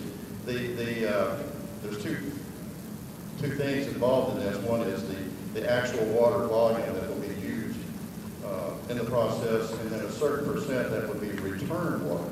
It's a new thing, new classification. So in the event of the returned water, it's treated to better than wastewater or discharge quality parameters.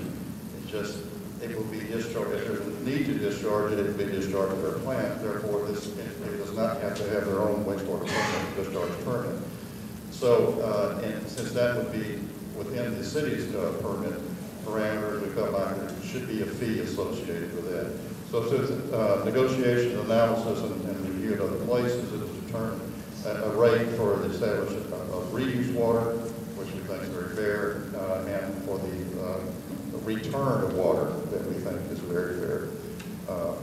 So in order to consider an actual agreement with them for this process, we have to first establish the rate by ordinance.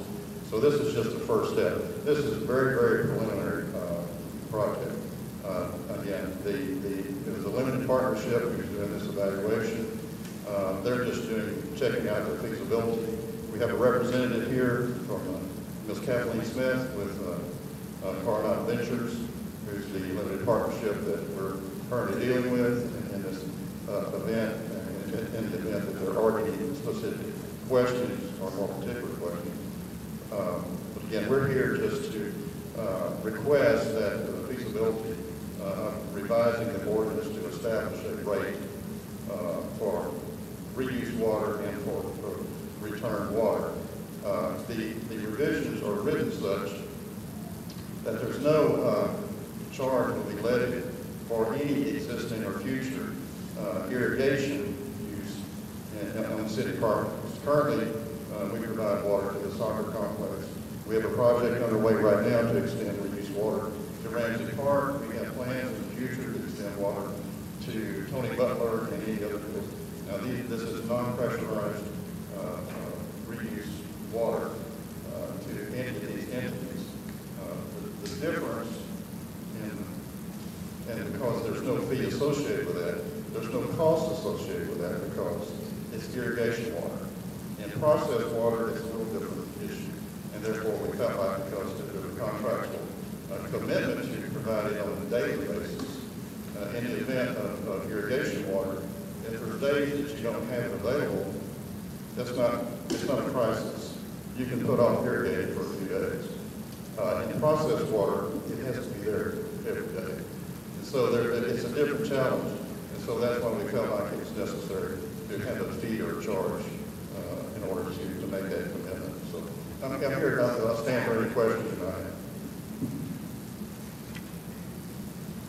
Again, the ordinance is, the amendment is in your backup. Do we anticipate any other customers utilizing this or being, charged? Not really. This commitment is pretty large, and there's not. Since Fruit of the Loom closed, there's not been industrial demand for reused water for several years. So they're few and far between.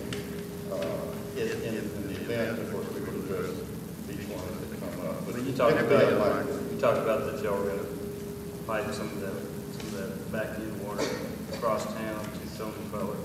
Yes. Right. Are you going to have the capacity or the amount of water to possibly do irrigation for the school district or somebody else that may have large irrigation needs that would probably benefit from this rate structure? Possibly, yes. Currently, we discharge in excess of 6 million gallons of water a day. Our current reuse demand is less than 1 million gallons a day. This particular prospect that we're talking to would net out about 3.2. There's a maximum demand of 4 million gallons a day. They plan to return about 20% of it. So we could net about 3.2. So that's still leaving us a couple million gallons a day of water for use in other parks, whether it's being used. The city's going to continue to grow, and our discharge is going to increase in the future. So we see that we'll have ample employment, volume.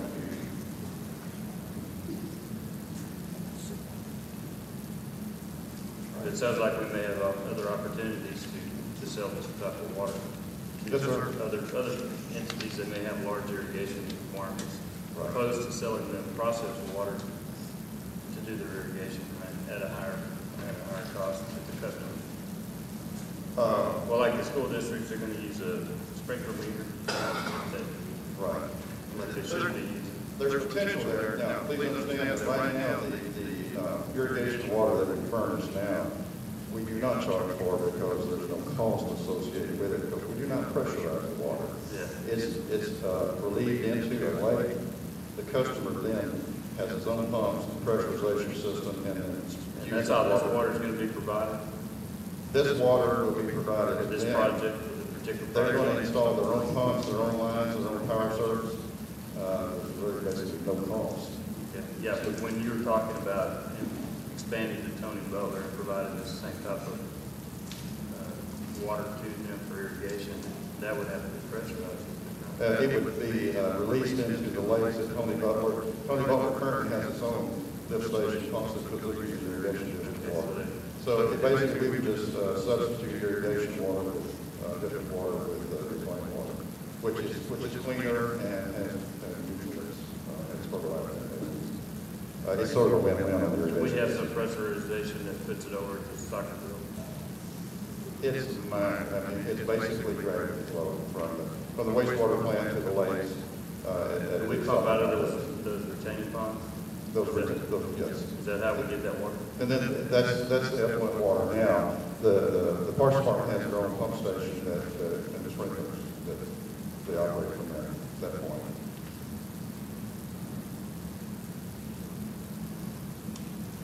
The wishes of the commission.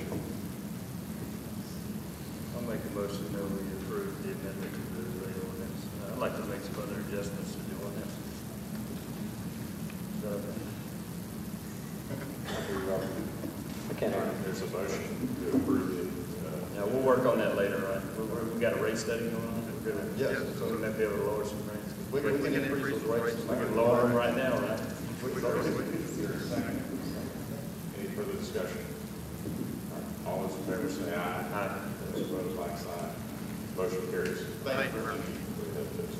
Item 16, consider to take action to approve the law enforcement accreditation agreement with the Harlingen Police Department Commission on Accreditation of Law Enforcement Agencies, IMCA, CALEA, with the purpose to establish the relationship between the set of responsibilities of parties of the agreement, aimed by the Commission assessing the agency's compliance with applicable standards, establishment of the Commission, in order for the Commission to determine if the agency is eligible for designation as accredited, and B, by the agencies maintaining compliance with the standards by which they were accredited. Good evening, Mr. Mayor, Commissioners, City Manager. Tom Whitten with the Police Department. In short, our issue before you is basically to seek the Commission's approval to allow us to enter into an agreement with CALEA, Commission for Accreditation of Law Enforcement Agencies, so that we can begin our pursuit of this very prestigious national award. In short, I'll keep it brief, but I'll certainly answer any questions. CALEA, as I said, it stands for the Commission for Accreditation of Law Enforcement Agencies, and they were founded by basically the 4 entities in law enforcement that are considered the ultimate authority in law enforcement best practices.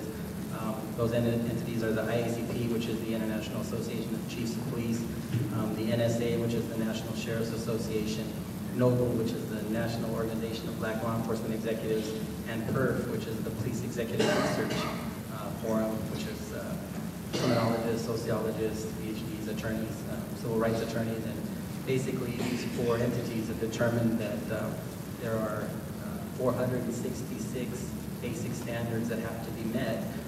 They've charged CALEA with the authority to stay on top of these standards. They've broken them down into 82 chapters, and when an agency enters into this agreement, you basically submit yourself voluntarily to this extensive external review of your policies, practices, and procedures, and once you in fact meet every one of the standards that your agency is required to, you're awarded this accreditation.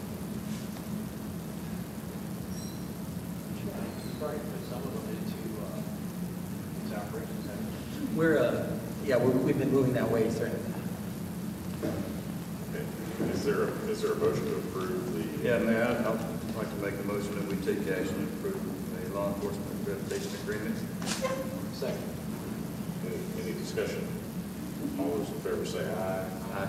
I think this is a really good step, a really good action to take to elevate the standards that the HPD, which already has high standards, but they have been designated and to continue to monitor them. I think it's a real forward-looking positive action within the chief on bringing this to us. Thank you very much. There's actually, for the record, there's less than 10% of the agencies in Texas and none in the Valley, so we'll be first. We'll be the first one to be accredited. Yes, sir. Thank you very much. So, just a couple of questions. Yes. This accreditation, obviously, there's going to be some participation by the department in terms of taking courses and qualifying or getting credits. Right, yes, sir. What is the extent of that in the department? Is that you or the captains? Well, actually, there's, like I said earlier, there's 82 chapters, and one of the chapters deals strictly with pre-service training and in-service training, and they actually lay out, one of their big claims to fame is that they don't tell you how to do anything, or they just kind of say, you need to do, these are the things that you need to do. There's certain standards, certain chapters that deal with career development and mentorship. You're talking about incorporating best practices into the policies of the right, department. and we're going to do that at all levels. In fact, that's what it requires. That gets the department towards the accreditation. Yes, sir. And they'll come down here. There's proofs that are required. They actually send the assessors on site. They spend about a week here, and they ride around with the officers, and they, monitor the internal practices, and they make sure that we, in fact, are doing what we say we're doing. Okay, thank you. All right. Thank you very much. Thank you. We've already done item 17. We'll move on to item 18, which is consider take action to approve an ordinance on first reading to amend the City of Harlingen's budget for fiscal year 2011-12 to authorize the funding of the Harlingen Community Improvement Board for recently approved project for the Veterans Memorial Project intended department. Good evening, Mayor and Commissioners. This will approve the budgeting for the Veterans Memorial at Pendleton Park that was approved by the Harlingen Community Improvement Board, the 4B Corporation. It will also budget for available funds in the TDRA Northwest Area Drainage Grant and the Street Improvement Funds. Staff is recommending approval. So moved. This we have to an ordinance we need to read. Yes, there is an ordinance. An ordinance amending the revenue and expenditure budget for the city of Harlingen, Texas for the fiscal year October 1st, 2011 through September 30th, 2012. Total budget revenues will increase to $63,225,020, and total budget expenditures will increase to $67,282,333 respectively, providing for publication of the caption of this ordinance or ordaining other matters related to the foregoing. So moved. Second. Any discussion? All those in favor say aye. Aye. Those opposed, like sign. Motion carries. So, congratulations to the Veterans Memorial Committee.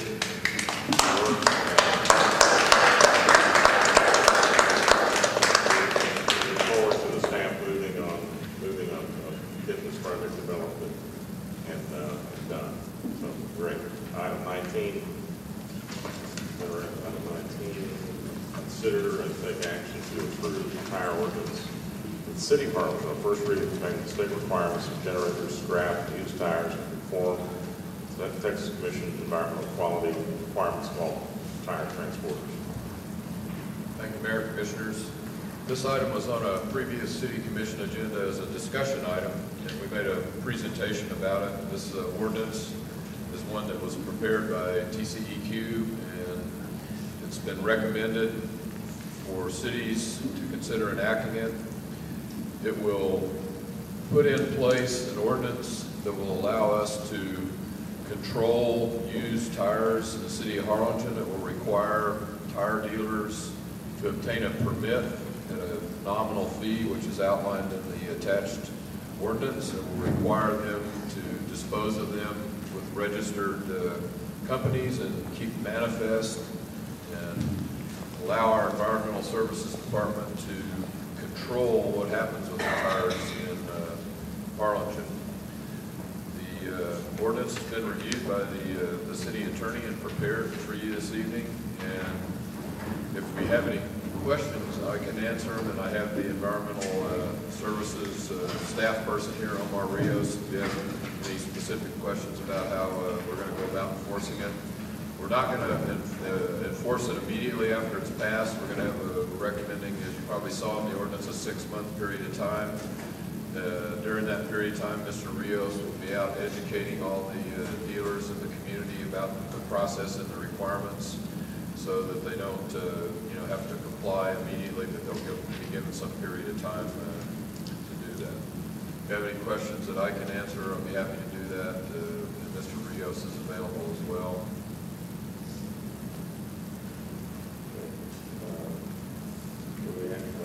City Attorney, read the caption, please.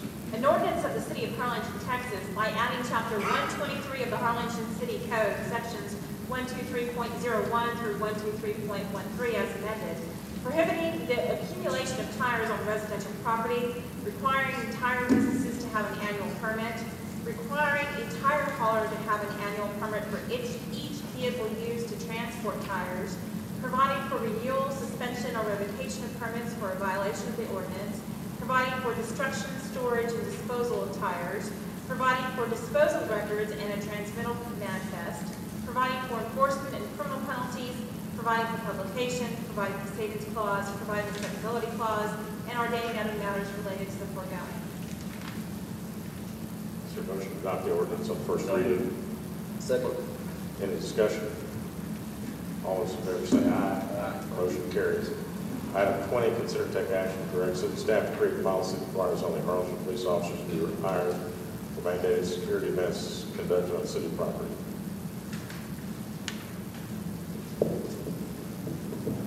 Mayor and Commission, this item was requested by Commissioner Ruiz and Mayor Pro Tem Jerry Kerbershaw, and I'd like the chief to kind of give us a briefing on what we currently do.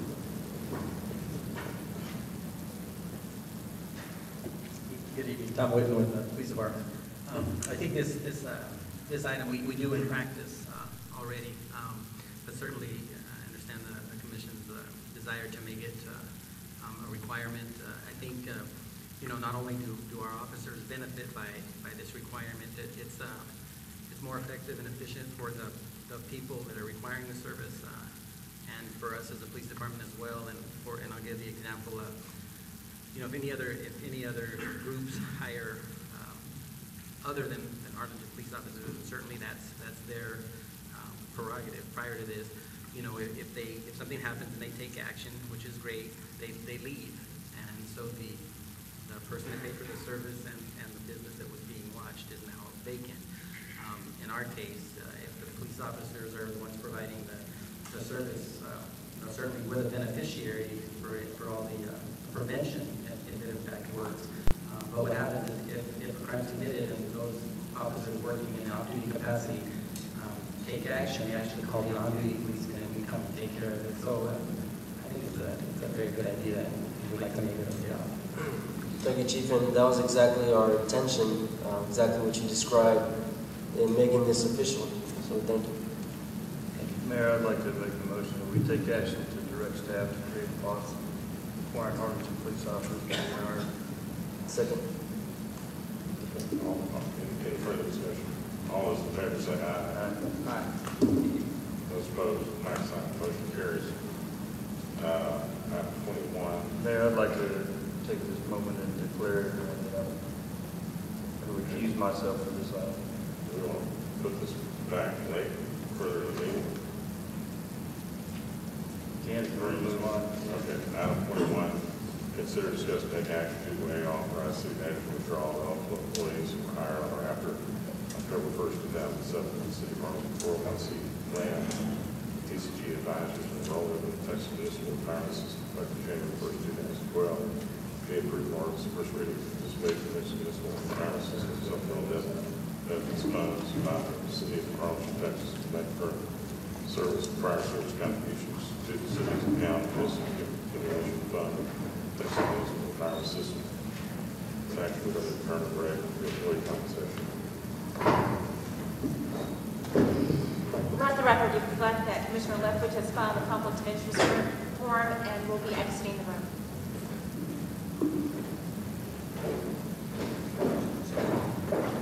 Mayor and Commissioner, this item was requested by Commissioner Gasparis and Mayor Pro Tem Jerry Carpershaw. Currently, the city has, our current retirement system is with TCG, and I believe that the request is to join TMRS.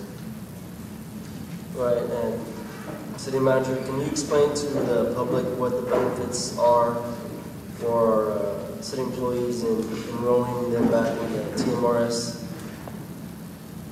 There are several benefits to joining TMRS. Only one of the major benefits is going from a 1-to-1 match to a 2-to-1 match with TMRS. And there's also pros and also there's some drawbacks. And maybe I'd like to call the finance director and the human resources director to kind of give you a brief overview. Some of the previous discussions that we had talked about the unfunded liability, and that's only one of the items for consideration. Previously, the unfunded liability had been at approximately about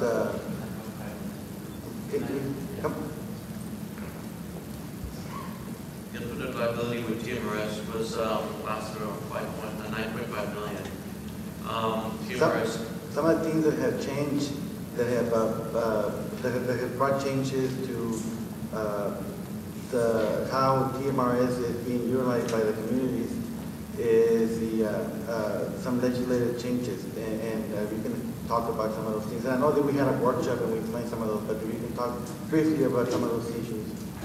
Sure.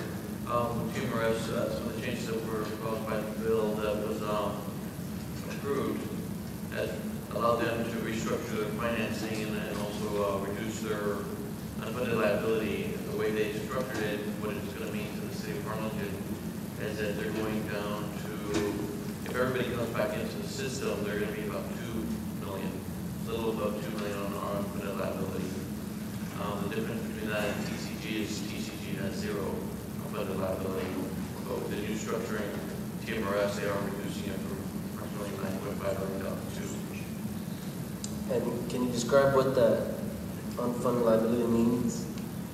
Sure. The unfunded liability is derived from an actuarial study where the retirement system will they'll calculate the city's employees and the population that we have here of employees, and they'll project out in the future how much it would cost the city, how much liability it would be on the city to fund this plan, up to the next 25, 30 years.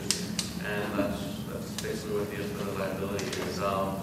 What they're doing is they're using the reserves that they have. The new law passed allows them to use the reserves to in other ways that they don't have to have big reserves that they've used to, and they're using that to drop our unfunded liability to actually fund the system for not only the city of Harlingen but all the other members, other cities and governments that are in TMRS. So by saying that if we enroll our city employees back into TMRS, does that mean right away the city's going to be in debt $2 million? Well, either way. I'm sorry, Mayor. We've lost a quorum.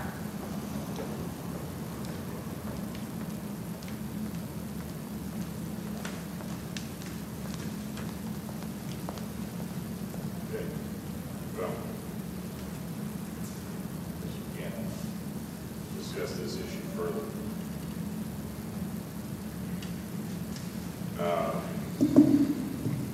Item 22 is if we can recall, Mr. Lethbridge, to establish a quorum. Is he still here?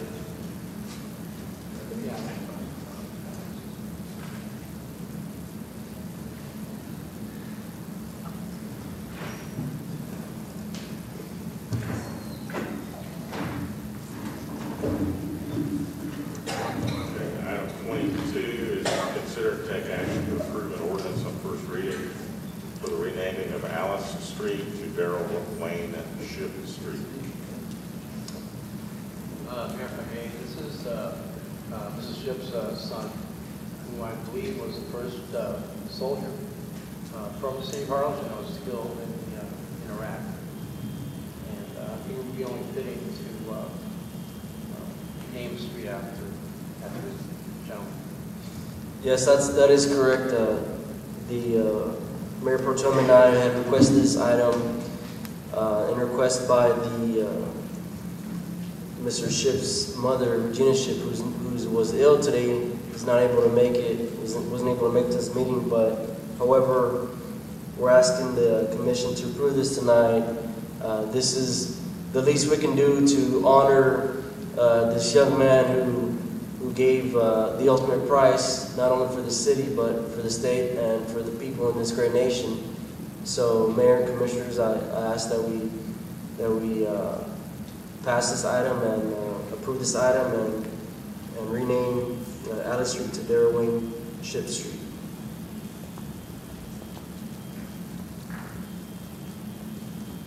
I'd like to make the motion to go ahead and direct the staff.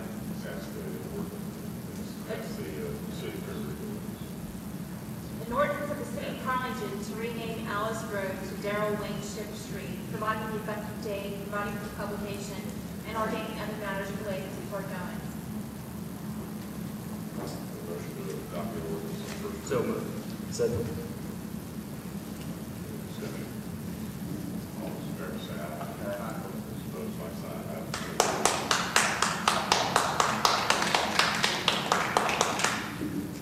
Item 23, discuss and take action to direct staff to revise city's logo and mission statement version of environmentally friendly community. Mayor and Commission, this item was brought upon by myself and Mayor Pro Tem Jerry Perpetraw. If you all notice the mission here, or mission statement here for the city, can y'all hear me? Can everybody hear me? Yes. The mission statement for the city of Harlingen, let me read it to y'all real fast.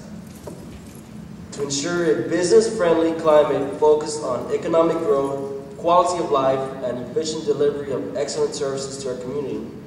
And if y'all notice, it's lacking one thing.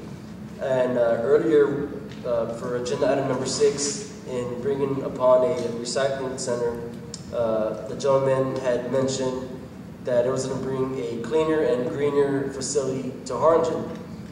So, because of that, what we're requesting is to not only change our city logo, but also include in our mission statement that the city of Harlingen is committed to a greener city overall. And as it stands, it's important for us to make it official and to promote this.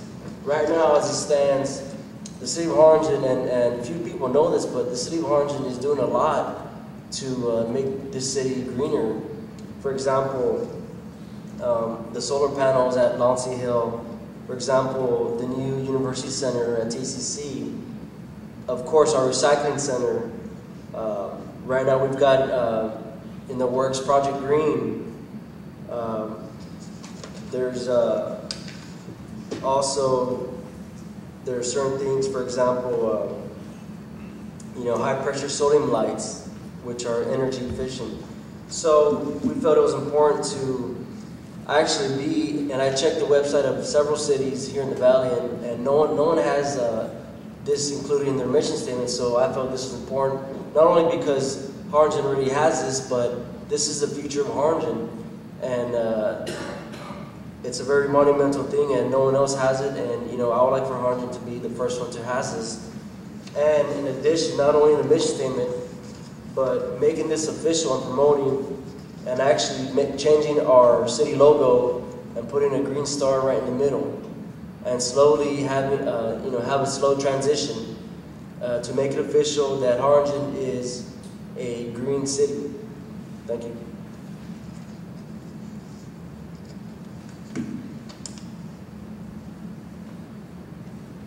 Mayor, I'd like to Is there a motion to ask the staff to work on those issues? I'd like to make the motion that we take action to direct staff to revise the city's logo and mission statement to represent environmentally greener and greener.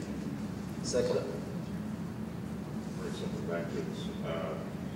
I would encourage us to maybe ask the public to provide input on the logo, maybe TSTC students to provide input on the logo that might have some good ideas. I know you have an idea, but at least what, we might want to consider some others. No, I mean, absolutely. that's a good idea. I'm just saying maybe some other, folks would have a different idea that would equally convey the message. Right, no problem. As long as the message is conveyed, we have no problem with that. I'll use an excellent idea. City staff, direct to, yeah. Okay, there's a motion and a second, and is there any other discussion? All those in favor say aye. Aye. Those opposed, like sign. Motion carries. Okay. Items 25 and 24 is consider taking action to order that goods in transit personal property is defined and exempted by the Texas Tax Code, Section 11.253, shall be subject to taxation by the City of Harlingen for tax year 2012 and all subsequent years, providing for the new state law and amended definitions of goods in transit, Bailey warehouse, and public warehouse operator. Mayor and City Commissioners, the City Attorney is going to be making this presentation tonight. This is about goods in transit taxation. That seems like a fancy term, and so I want to make sure that I'm able to describe and define for you what goods in transit means. Charlie, can you take the slide for me? Goods in transit are properties, tangible personal property that comes from outside our city into our city. And it's actually stored at a public warehouse. And those items stay in that warehouse for no longer than 175 days. And then they're transported out of that warehouse, and they can go to somewhere else outside of our city, anywhere in Texas or even outside of Texas. So it's kind of like a personal property pit stop, where they're transported in, and then they're stored in the warehouse, and then they get transported out. Next slide. So why is this on the agenda? Well, the Texas legislature just recently passed what's called Senate Bill 1. And Senate Bill 1 states that every taxing unit, which includes the city, because the city has taxes, right, has to take affirmative steps if they want this type of property, right, goods in transit property, to be taxed. And in order for it to be taxed, we have to have a public hearing. So today there's a public hearing. The public hearing has to happen between October 1st, 2011 and January 1st, 2012.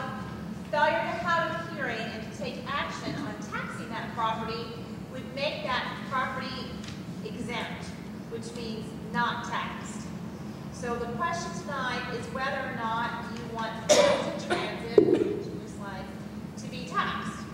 I believe that Fernando Dominguez from Cameron County Appraisal District is here, who can provide us some historical background and also some information about goods in transit and Senate Bill 1 and its effect on the city and any potential taxation for 2012 and subsequent years. Good evening, Mayor and City Commissioners. My name is Fernando Dominguez, and I'm with the Cameron Appraisal District. Also Gomez, our Chief Appraiser. Can you come speak a little bit closer to the mic? Can you hear me here? Yes, I know. Can you hear me? Okay. So my name is Fernando Dominguez. I'm with the Cameron Appraisal District. And Mr. Frutoso Gomez, our Chief Appraiser, had a prior commitment. So I'm here to make, answer any questions that you might have and give you a little history on the goods in transit. What you said was perfectly good. Just square it here. This is what we call the super Freeport exemption. It's a spin-off from the original Freeport exemption that took place back in 1989. It went into effect in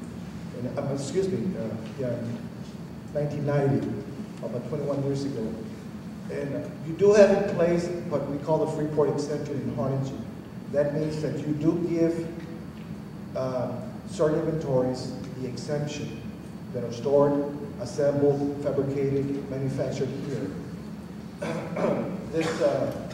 this goods in transit, like I said, is a spin-off which was created as a law back in 2008, and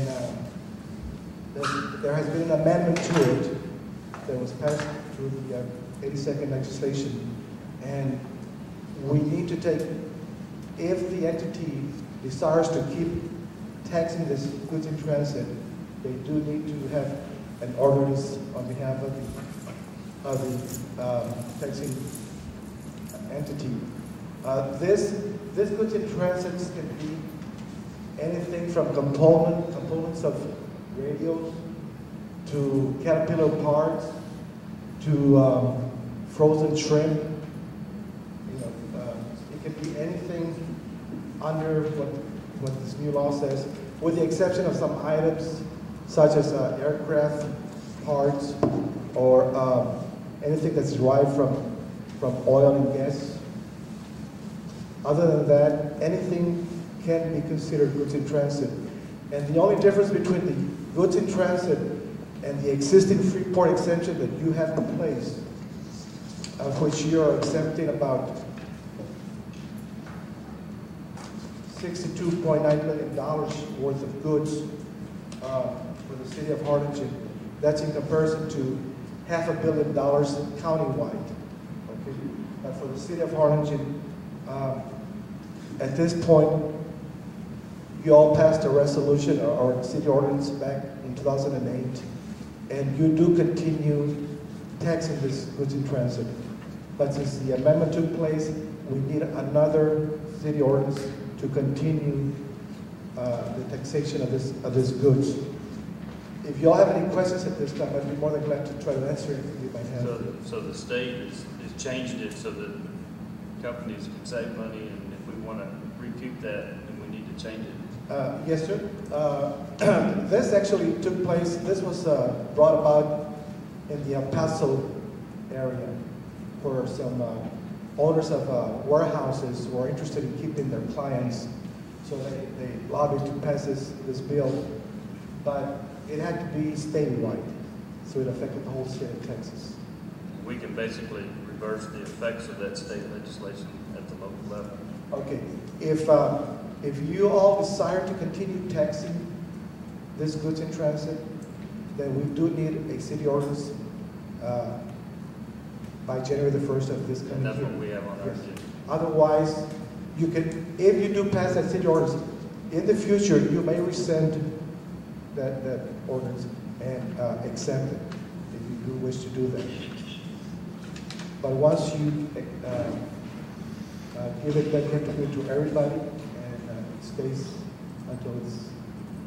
Do you have, Mayor, Monday, do you have the amount of money that the goods in transit taxation brings to the city? Okay, currently, since the law went into effect 3 years ago, there is zero value for goods in transit, being that the makeup of what we have here in Cameron County at this time is more receiving inventories from the outside and they going either into Mexico or receiving inventories from Mexico going throughout the states. More of a distribution type. This type of exemption caters more to those warehouses where this inventories might sit at this warehouse and pulled out within 175 days to another warehouse in Texas. And that's the big difference between the Freeport that's in place right now and this goods in transit. And the other thing that's very important is that these warehouses may not have any interest on these inventories. They have to be totally separated.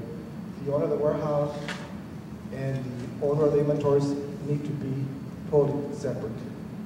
That was the other big issue. Any other questions? Okay. In order to comply with the requirements of the extension, we have to have a public hearing. So I'll open the public hearing. Is there any one like to speak for or against the extension of the goods in transit? If you'd like to speak, come forward and be recognized.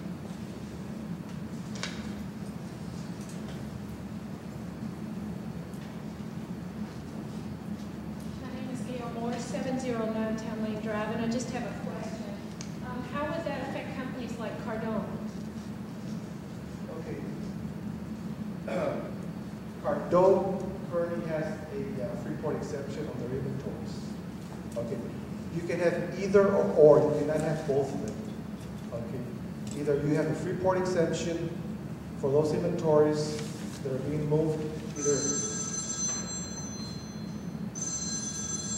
Oh, jeez. I got a new board, I don't know how to work.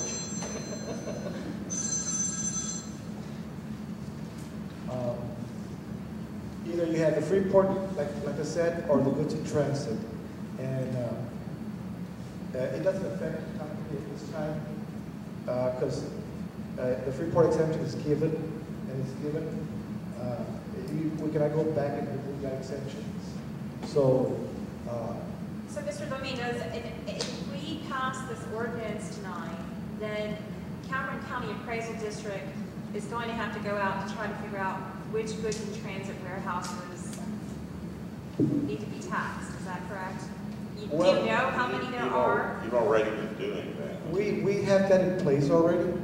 You see, we do have on our website the Freeport applications or the goods in transit applications. Anybody that comes in here or that's in here right now may apply for that exemption. So it is in place at this time. Can you tell us what the net dollar effect is of either passing or not passing this ordinance? Well, like I said right now, you have zero value as far as any goods in transit. So this would be a new tax revenue? Yes, this would be something new, and it's very difficult to say what the impact would be. But you estimated that there was about $60 or $70 million in the Harlingen area that would be affected by this. The $62,943 is under the Freeport.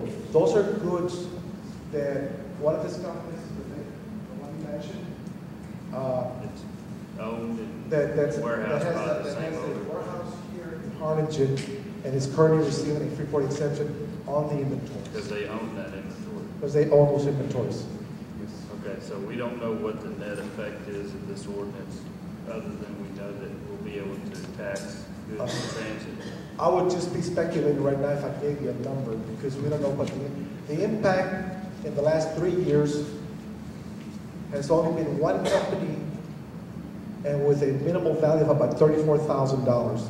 Other than that, no other company has applied for the goods in transit because the Freeport is more desirable to them.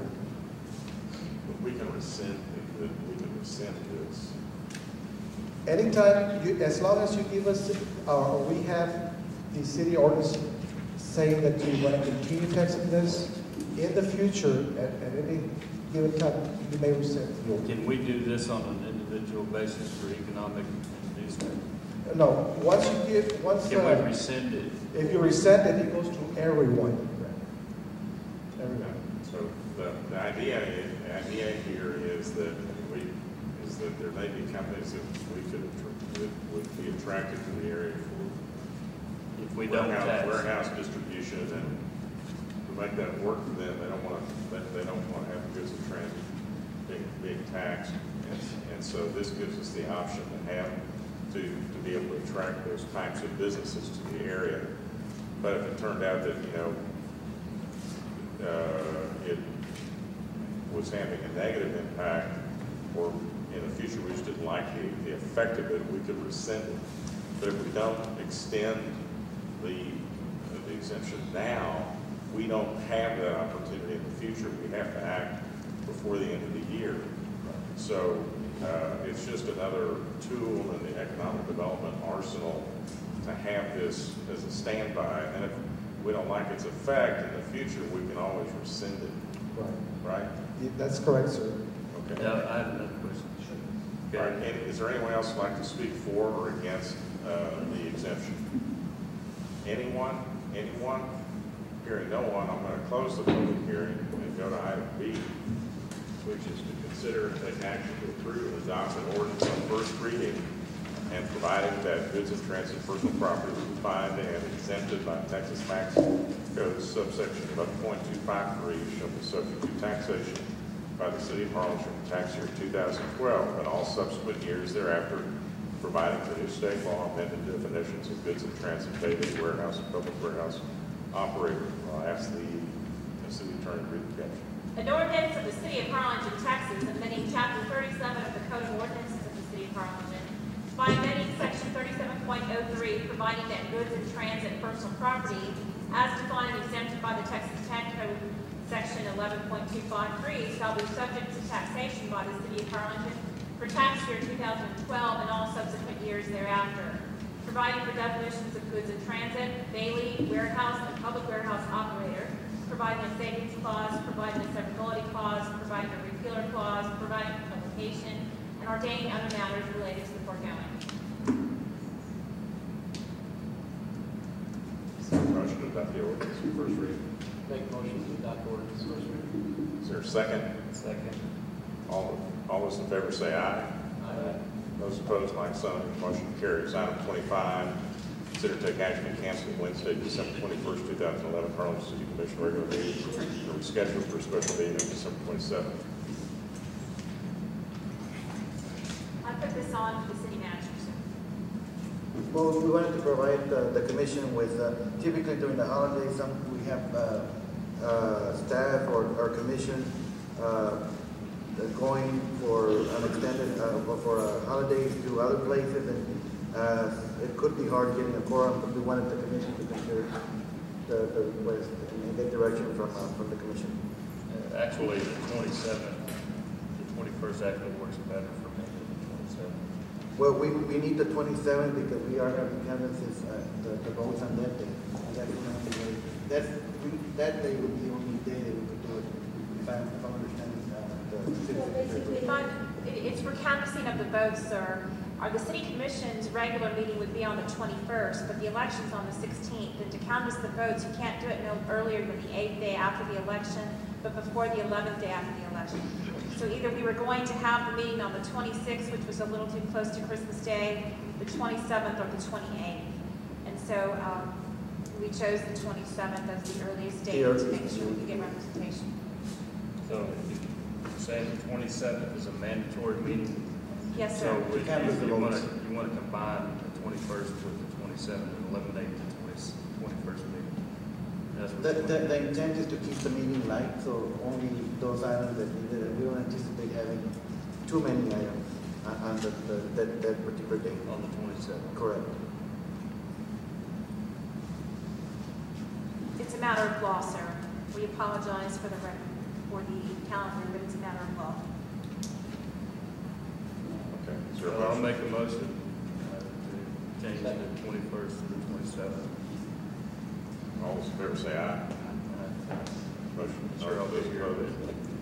Motion carries. Item 26 are board appointments. Would you like those board appointments? No. All right, I have none. Okay. We're going to now go into a series of executive sessions. I'm going to read.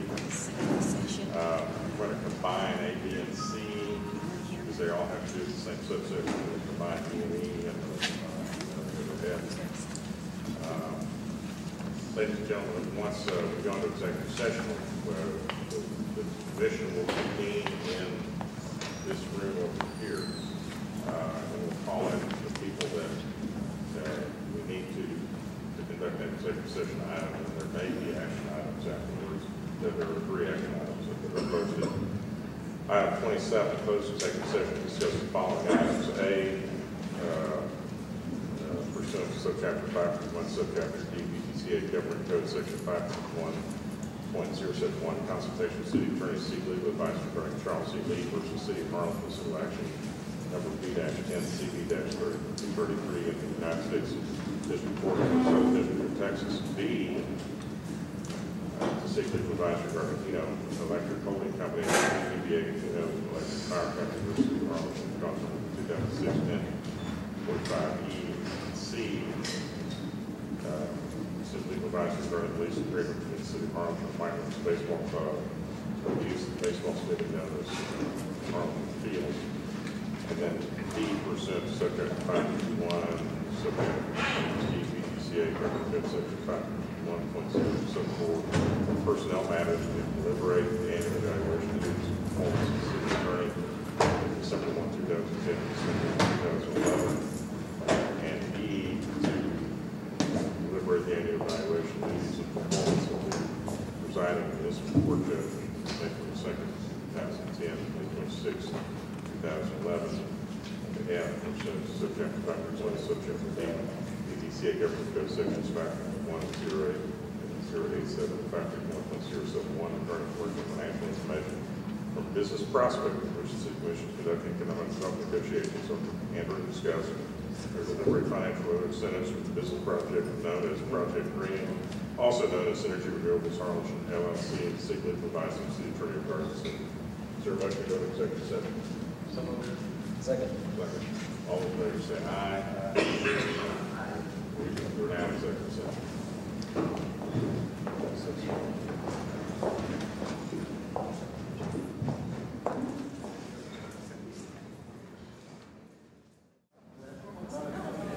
What are you doing? We don't have a quorum. I call the meeting still here. I still have to adjourn the meeting for lack of quorum. Do it.